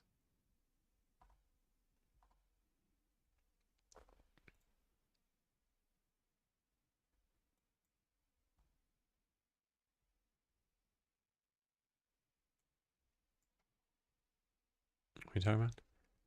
So you need to implement a type safe builder in Kotlin. First of all, define the model you want to build. Oh, I don't think this is there. No, I think I've used this once in Kotlin.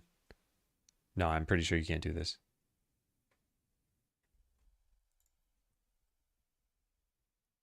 Yeah.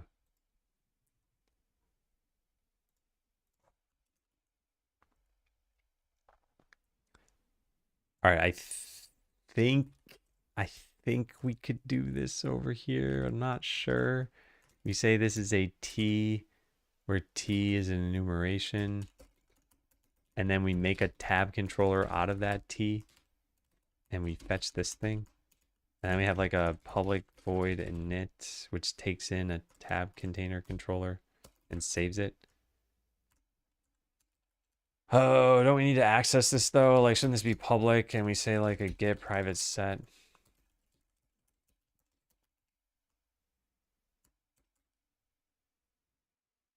Godot classes can't have generics. Oh man.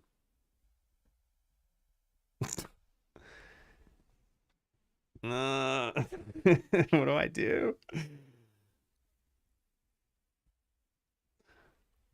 Well, what do we really care about here?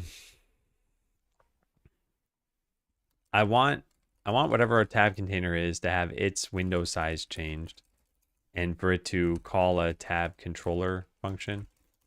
Maybe we just do this for each individual. Yeah, we could just do it for each individual one.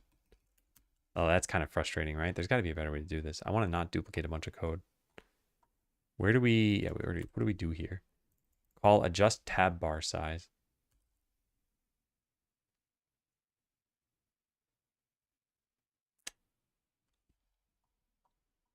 We have to call dispose on this thing.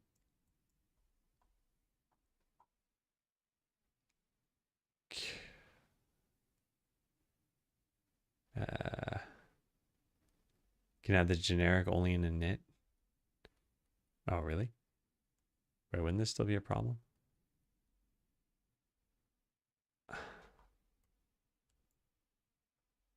I think it'll be a problem because then you can't save it off. If the generic's only on init, you can't save it as a class member.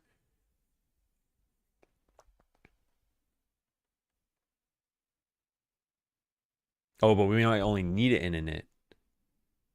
Oh, this is not good. No, I don't think that's true. I think we need to save it off. Yeah, all right. I don't know how we're gonna do this. There is a way we could do it very easily. Well, we just duplicate a bunch of code. We put this in 4 different files. Does this all inherit from the same thing? Control overlay background? We could just make all these inherit from the same thing. Okay, that would work. And that's probably the way to go. I think we'll do that. Okay, so new idea. Let's write this down here so I don't delete this like I did with the last idea. All right, so new idea is going to be have all of the, what are these things? Tab containers, but they're specifically tab containers that happen to have a tab controller. Yeah, so make all of these. Oh no, they don't even all inherit from the same thing right now. No, what do we do? All right, new idea. You could just need it on init. I don't see how that would work though. I guess all we're doing, okay, I guess we're saving the viewport off. Yeah, I guess we could do that.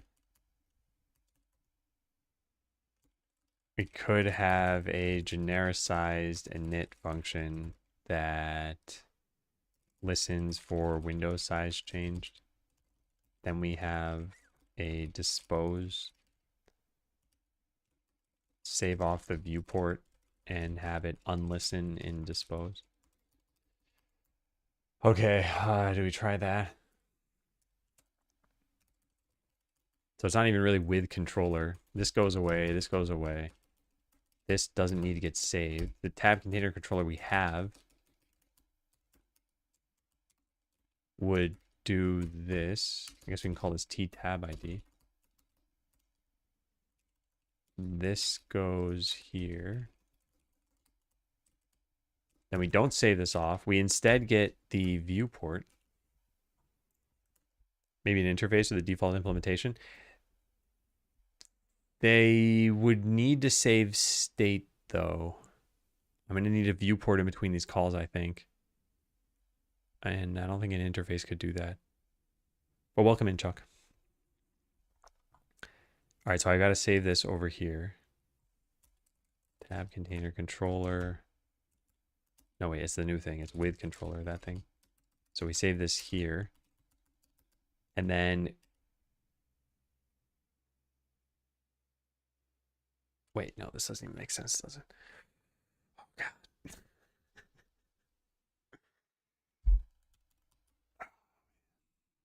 It won't even necessarily be in a viewport. It's got to be done from ready. I don't like this. I just don't like this. Yeah, and I think this is complicating things too. I maybe should finish coding this just to see what it looks like. So somewhere we have, yeah, our viewport size changed. And this needs to call into this, adjust tab bar size. So we make this public. And then we would call this from whenever our viewport actually changes. So we move this here.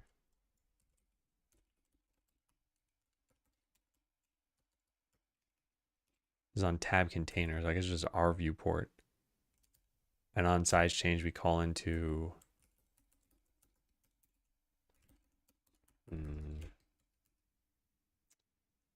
I need to save whatever action. I don't think I like this. Because even this, I need a lambda here to be able to call tab controller.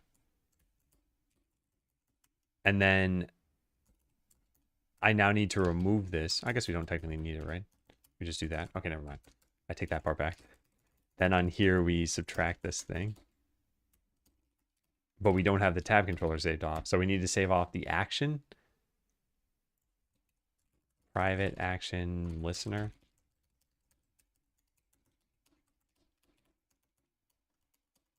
There and there. All right, then we change to using tab container with controller and we call in a init function everywhere. I don't know if this is any better.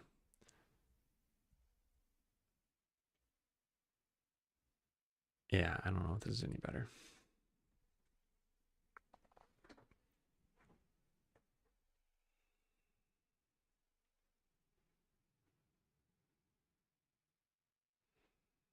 There's another way I could think of doing this. We could use generics at the class level if we just don't make it inherit from a tab container. But it could have a tab container. But I think that's probably a dumb idea too. I wonder if just the best way to do this is we just make these dispose functions everywhere. And you know what we could do to kind of get some safety here? Maybe we could make our tab container controller and just say if not properly disposed, then throw an exception. Throw new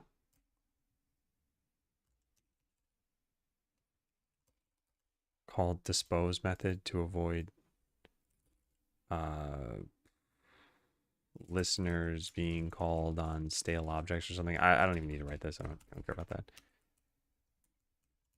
All right, now what's this problem? So this doesn't exist. I know what this. We can put this over here. Private bool this. Probably dispose is false. And dispose, we set this to true. Then why is this yellow? Finalize creates an exception. Exception should not be raised in this type of method. If this instant might be raised, change this method's logic so it no longer raises an exception. I mean, it could just print an error, I guess. gg.push error. Pretty much the same thing.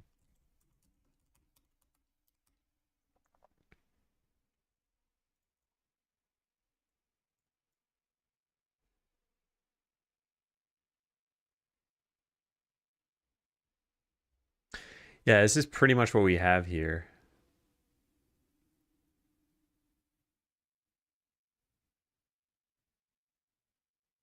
Yeah.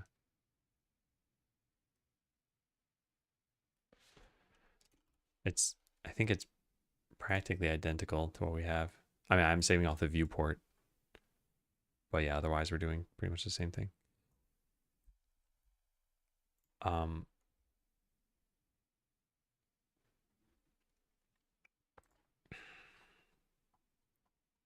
So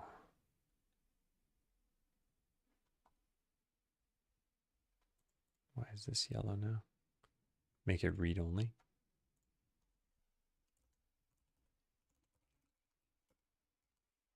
What?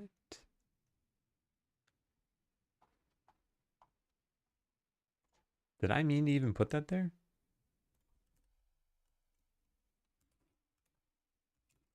Where's this set? It's never set. Wait a second, what am I doing?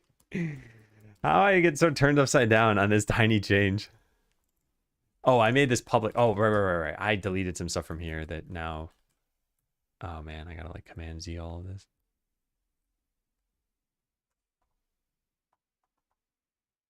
Yeah, so we save this here.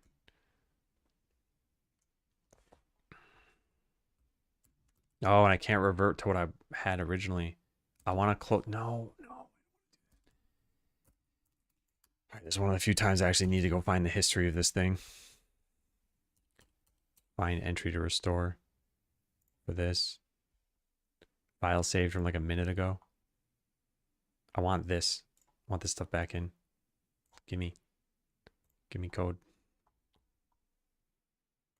There. And then we can put this back to where it was.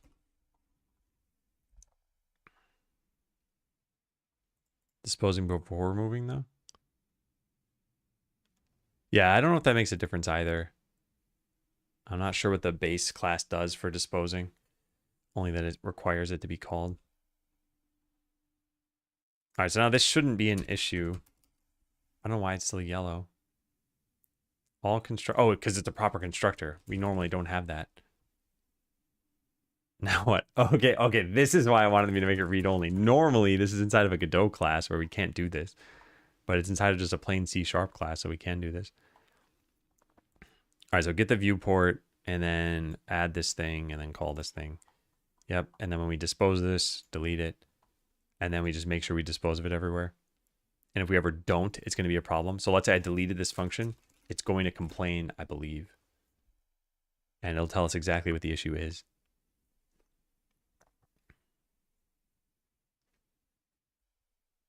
So all I need to do is click story mode. And I don't even need to do any other repro. It should just say it was disposed without being called correctly. It wasn't. That's spooky. Huh. Yeah, that's spooky.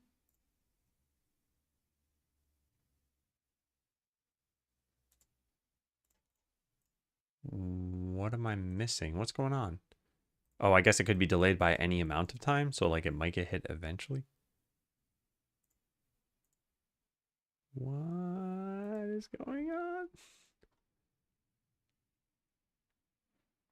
Yeah, I don't know. Can add this script and then just forget about it. Tab container that adjusts on size change.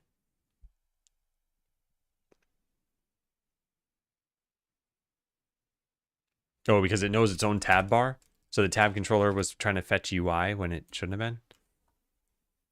I didn't even think about that. Yeah, there's a just tab bar size. We just put this into here. Well, well, well. So what is a tab controller actually doing? Setting titles. Yeah, I think what you suggested makes sense, Kevin.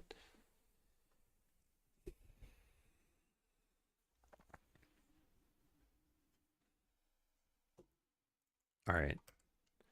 I'm going to write this down. By the way,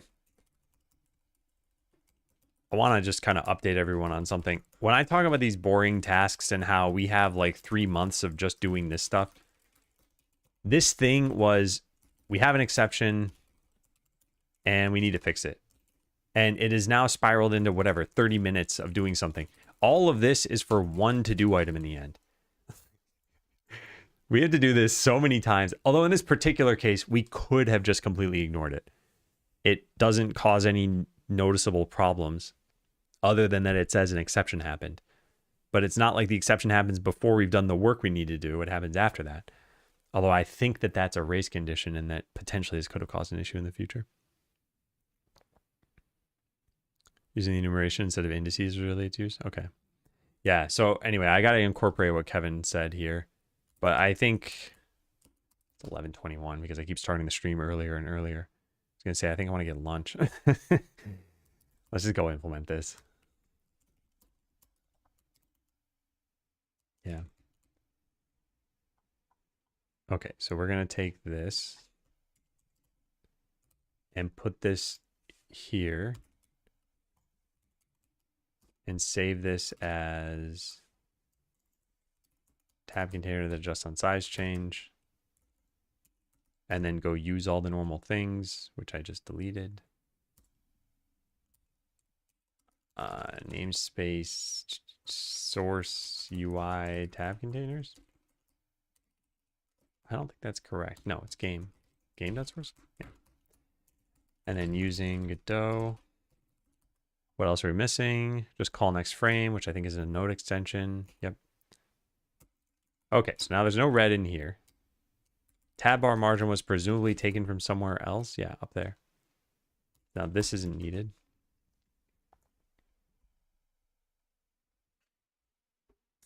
How do you make your GitHub code view font Cascadia? I think by default it looked ugly. How'd you change it? I'm guessing it was from, what's this thing called? GitHub. Let me look at it off screen. I don't know what I call it. I don't know what the extension is called. Refined GitHub. I assume it's from this, but I don't know for sure.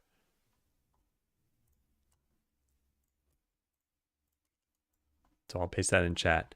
This might be what lets you change the font, but this is the only extension I have. So if changing the font is not just some built-in thing, I don't even know if I changed the font, by the way. So yeah, I don't know. If it's not this, I don't know how to help you with that. Sorry.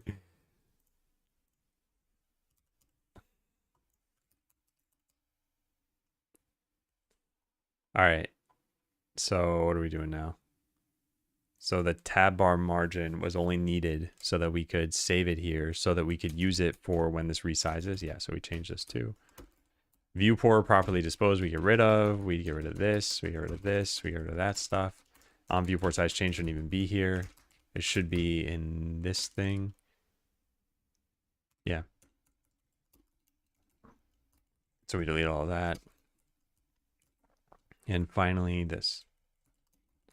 And that. Okay. And now what?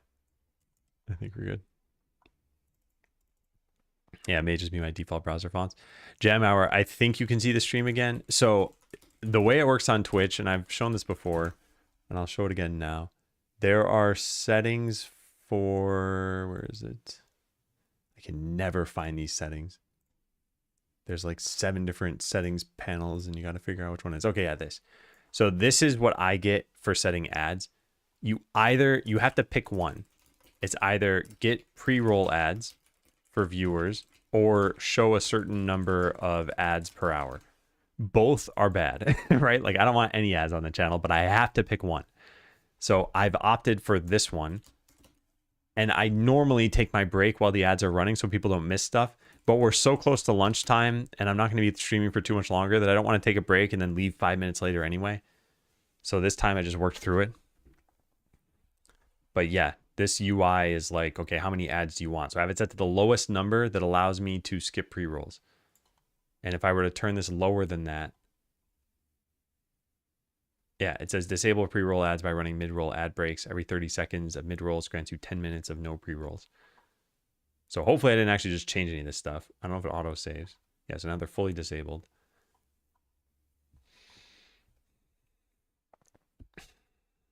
I think the last line in ready from what I sent should be in init to or instead, not sure. I see. It's with Twitch, the ads avoid the ad blocker. Yeah, I mean, Twitch is running a business. Doesn't make sense that they would do that. And yeah, I'll try to take a look at what you said, Kevin.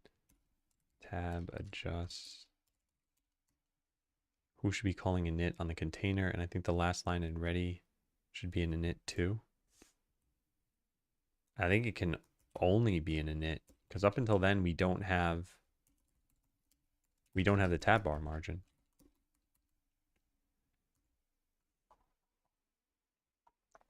Yeah, I think pre-rolls are pretty frustrating. I also think when you raid someone, it should make all of your viewers immune to ads for that time.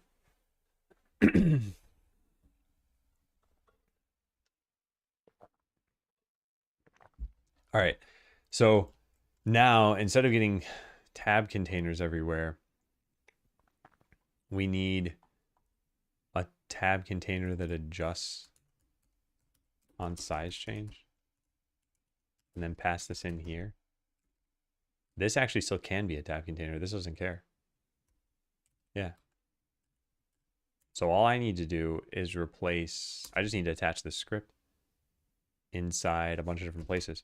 So meta perks tab container has a tab container here. This has a script. It's, oh God. You have a tab container with keyboard shortcuts. I didn't remember that. Is this used in 4 different places? 1, 2, 3, 4. Yep. Okay. Well, then this is where we would make this change too. Or we make this thing inherit from the other thing. Or we just consolidate them. I don't know what I want to do there.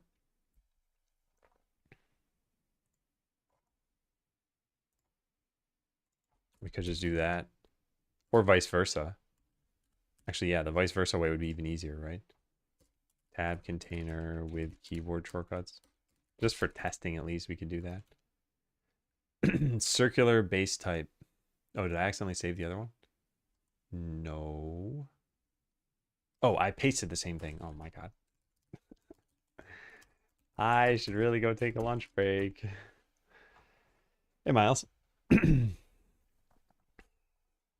Okay, so now what? Now something needs to call init on this stuff. How fun. Tab container dot init. And what do you initialize it with? Oh, it doesn't even know it's the right type. Oh my god. I'm gonna go nuts.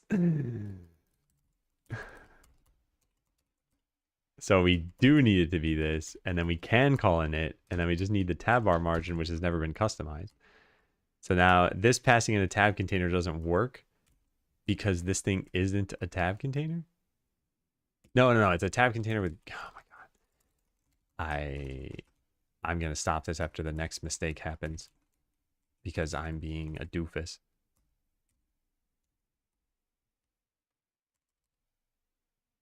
All right. How's that?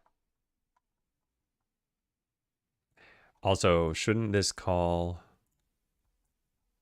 This one's fine. This should call into the parents ready as well. Base dot ready, which might be blank. Yeah, I don't think it exists. So maybe we don't have to do that.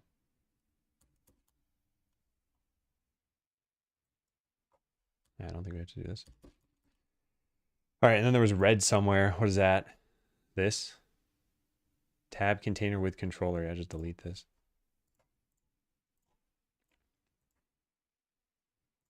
All right, does it build?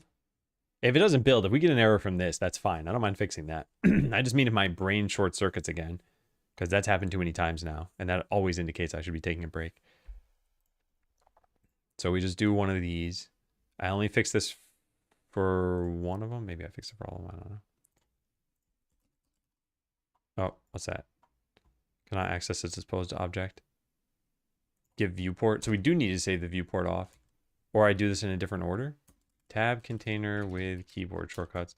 So this is calling into this, which is calling into this, which maybe we can change the order of that. I don't know if this will fix it, but this was, I think, Kevin's hunch from earlier. And if that doesn't fix it, we'll just save the viewport off because we know for sure that works.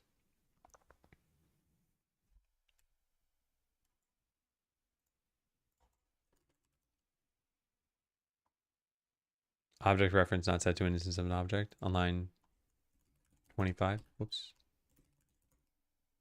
Yeah, so I think we need to save this. Private viewport. Looks good. And this should change too.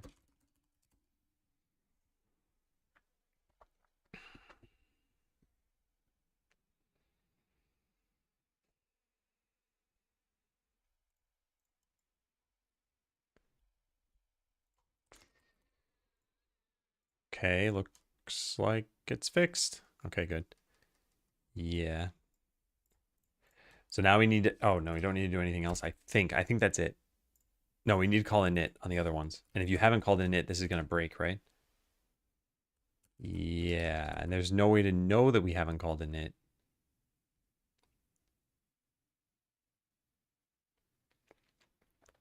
But we could do it in dispose. Like if this didn't exist, we could have said this was never initialized to begin with.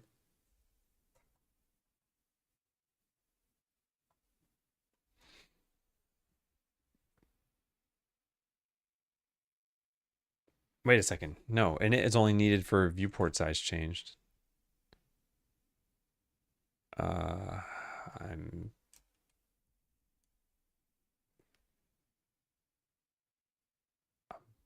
fine with this, I think. Yeah, I think I'm fine with this. Add a Noir constructor. Unfortunately, the way that Godot works, there is no constructor that you can add to.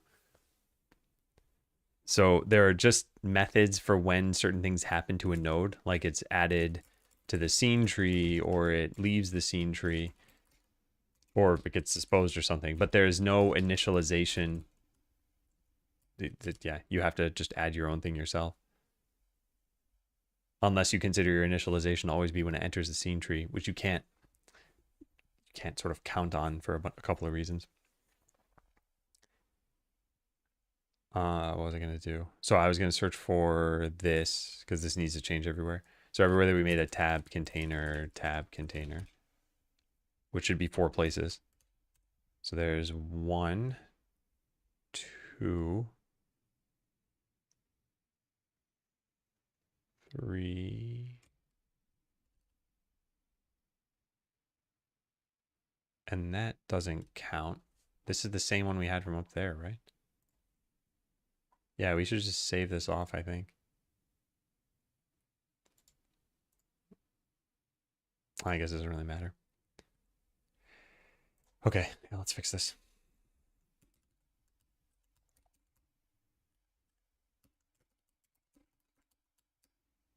And then we just need to initialize this somewhere. Wait, why do we even need to initialize this? Why isn't this in ready? Yeah. Hold on a second. Shouldn't this just be in ready? Because we never changed the tab bar margin. If we did, then we need to initialize. But we don't. And it was never even parameterizable before this, was it? If we look at tab container controller, it was 110. It was a private constant. And did we ever change it? We allowed for changing it, but did we? Let's just search for it. Tab container controller. I can't type. Nope, we never did. Wait, well, that's not proof of it, is it? What am I doing? No, we need to search for... No, we have to do that. It'd be a new call. Tab controller equals new. Yeah, I don't think we ever did this before. I'll search for that, though. Nope, nope, nope, and no. Yeah, so we didn't. So then I'll just get rid of this. And it'll make things a little bit easier.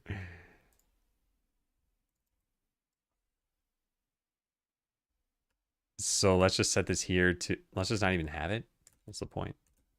We're never going to change it. Tab bar margin. So now this changes to the capitalized version. And so is that. And now we don't need it in it anymore. So we can delete that. And then saying that this is this thing doesn't even matter. So we can delete that. And I think I changed it in one more place. Yeah, here. This can be reverted. Okay, so I think we have our set of changes. So tab container controller got rid of anything that sets something on resize. That's all gone. So all red in here, nothing else. Yeah, just red. Well, yeah, just red. Okay, but then over here is a whole bunch of green because we added all that code back to this thing. And some UID files, and then this. Okay, so the only thing I don't like about this is this bit right here. We have a tab container with keyboard shortcuts is a thing that adjusts on size change. We should probably just call this like Skeleseller tab container or something and just throw everything into one class. Because we don't need to mix and match these things. And the inheritance hierarchy is rigid anyway. So it's not like we can have one with keyboard shortcuts that doesn't adjust on size change. And it's not like we need that either. All of them are enabled to keyboard shortcuts. So yeah, I think we just consolidate them into this. Which at that point would just be a rename.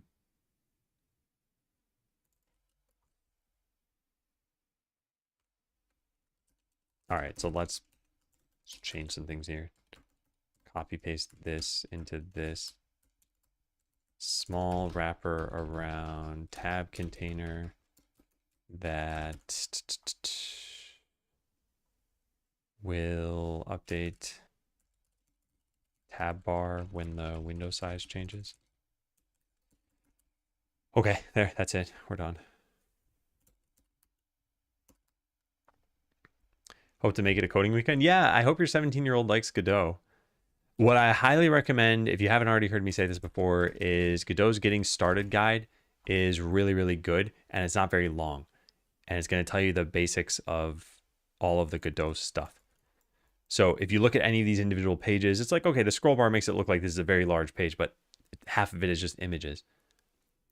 So this tells you about nodes and scenes, and then you get from there to creating instances of stuff. And again, it looks like it's long, but it's really just a bunch of images.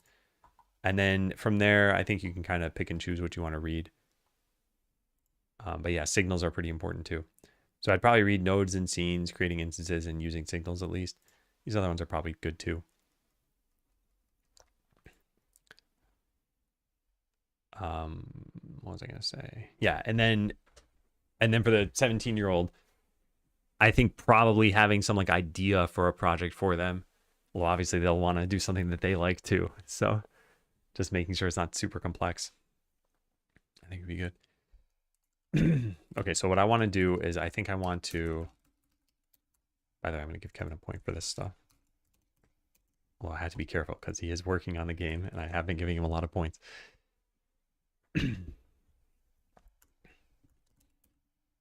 So I want to commit what I've done, and then after the commit, I want to merge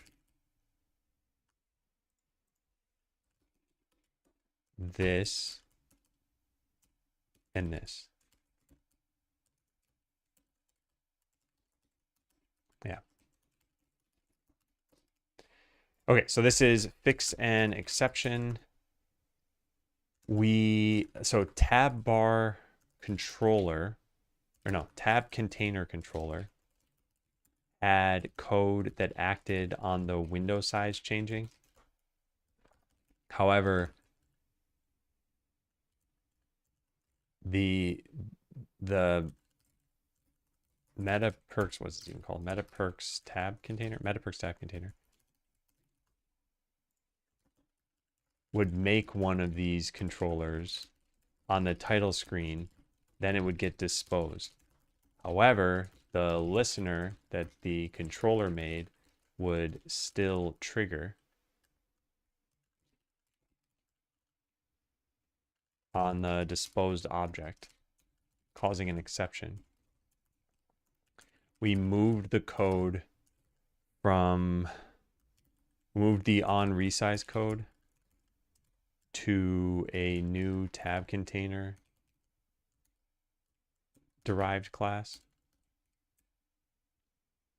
to prevent this. Okay. All right, now we check in. That isn't needed.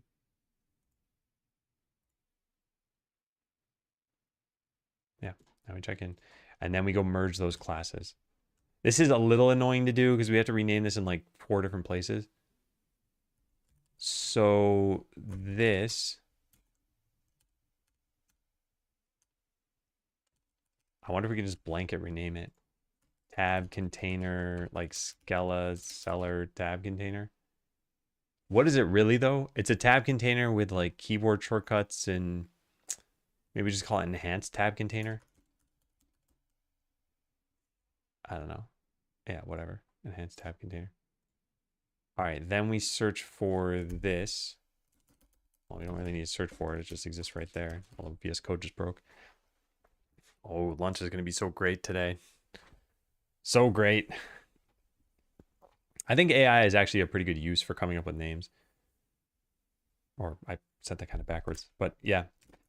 In this case, I'm fine with just what I came up with. I kind of want to just be done with this. All right, so I'm just going to copy paste all of this into here.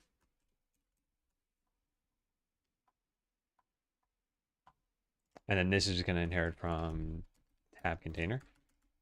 And this is going to change this. That allows using keyboard shortcuts to select the previous next tabs, and also does whatever this other thing said. Updates the tab bar. Yeah.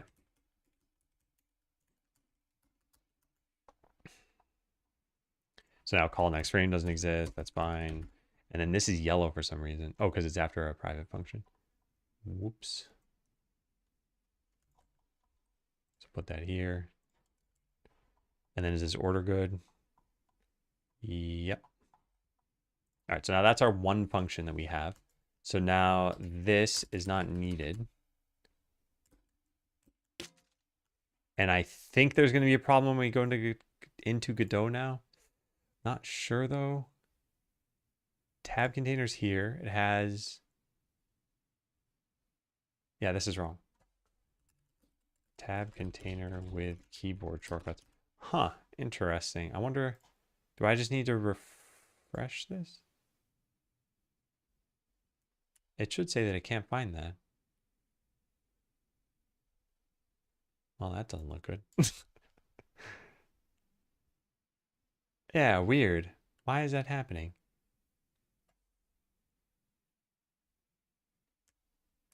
Oh, because it's probably loading by UID and it probably has some cache of what this thing is. And now this is different. Oh, man. Okay, fine. I'll just change it myself. Enhanced. Uh-oh. Okay, that's why, because I never renamed the file. Oh, that was stupid. I should have done this through Godot. Hey, Dozy. Oh, that was stupid. Okay, well, whatever. Let's put that here. Tab container. I need to do this in all 4 of them. What are the other tab containers? Panel tab container. I think it's these.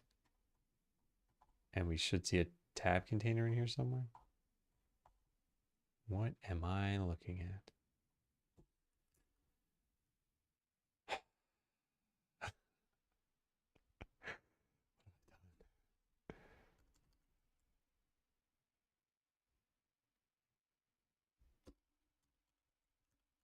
What have I done? This needs to get deleted.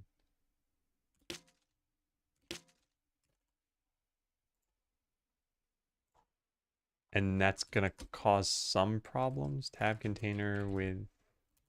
Maybe it doesn't? I don't know how it didn't, though. These all got changed. The wrong IDs, I bet. I wonder what happens when you load those. Buy perks panel tab. Buy perks panel tab. That's wrong. Okay. Perks panel tab. And then there should be one more of these. I'm like nearly positive. But I'll just search for it over here. No, it was just 3 places. Okay. Well, then it should run. The 3 days it lasted were excellent comments. Yeah. How's coding going? It's going okay. I don't think today's been a great day in terms of quality of what I've done. Or even quantity. Kind of means I guess it's not going the greatest. I feel fine though. All right, so yeah, this is working okay. This is totally broken. Oh no.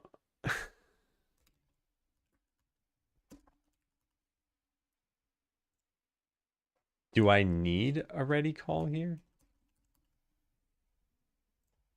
Oh, wait. Oh, this might be broken because we don't actually have anything there. Okay, never mind. No, this is working fine. We don't need this. This has always been a problem, by the way.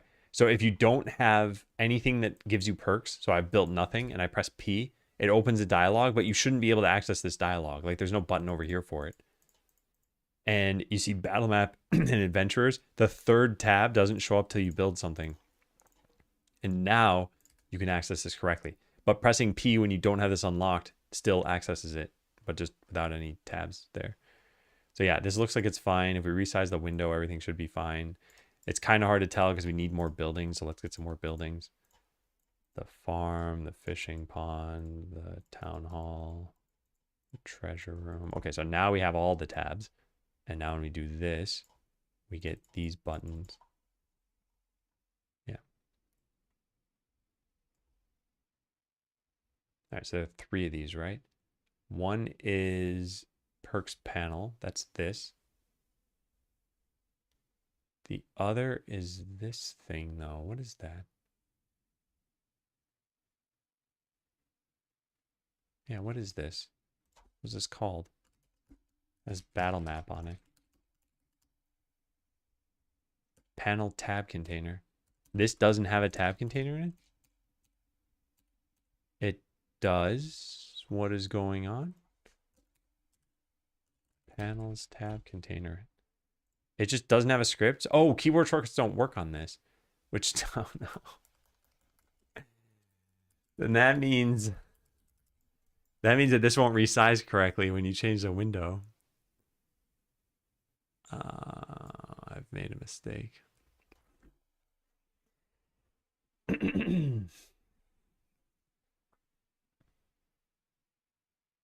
Yeah, so we can't do what I just did. We just keep them separate. Okay, well then, I guess it was already working to begin with, huh? So let's save this. Yeah, whose fault is it really? It's not mine. I didn't do anything worthwhile in this commit, have I? I don't think so. I have done nothing. Yeah, so then let's do git stash and then just restart this whole thing.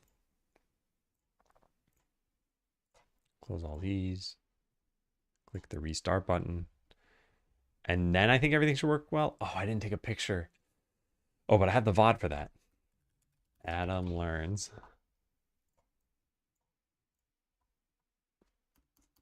All right, we just do one of those. I should resize the window pretty soon, right?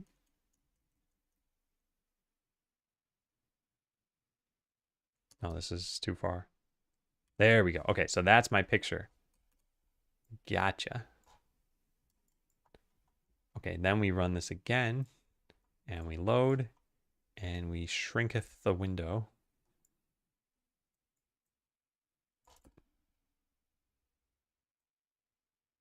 Where's battle map? Oh, nice. Okay, now it's, well, it's kind of messed up. I guess just because we can't fit everything.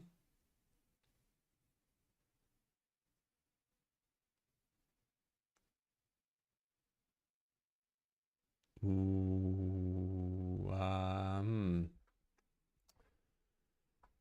Oh, it doesn't have a script. Oh, what am I doing? Oh, I know how to fix this. Panel tab container. We need to put tab something something with something something. This one right there. And now it has a script, and that, I don't know if that kicks in automatically. I don't think it does. I think we need to restart this.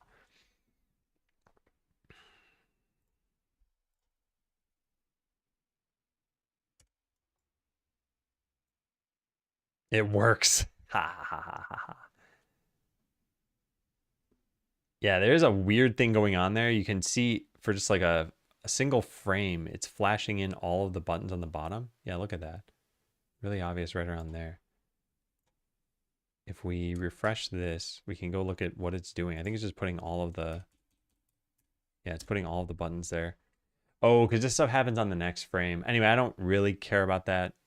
Again, I don't think people are really going to be resizing their window frequently. And if they see that flash on the screen really quickly once, maybe, they'll just be like, oh, yeah, well, a little oddity there. That's fine. All right, so this is what we want to do, and we don't need this.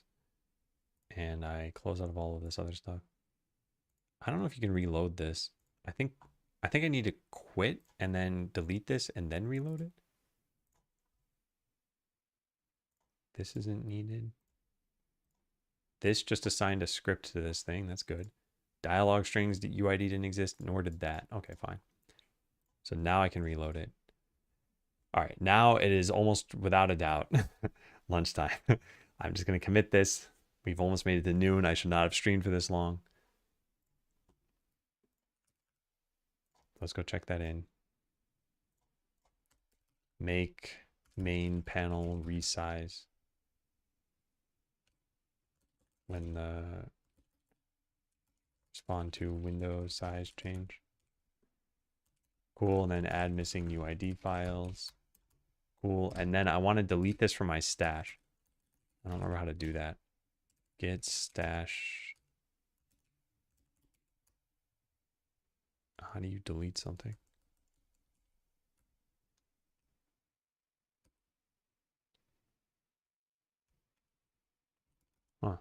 I don't know how you do that. I guess I can just Whoops. I can just pop it and then just delete everything.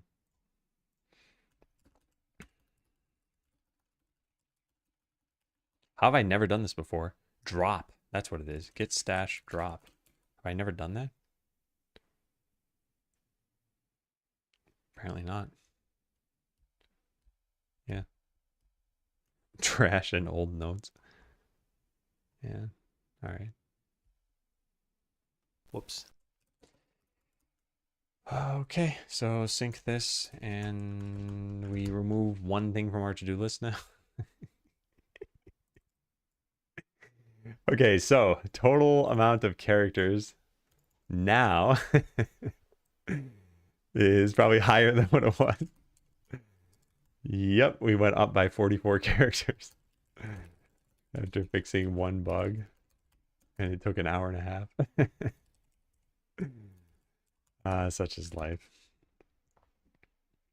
Hey, Sage, welcome back.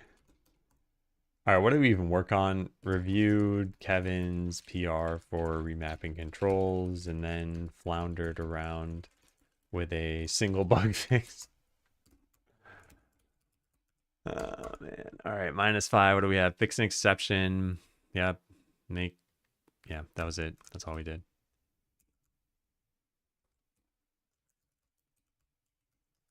How fun.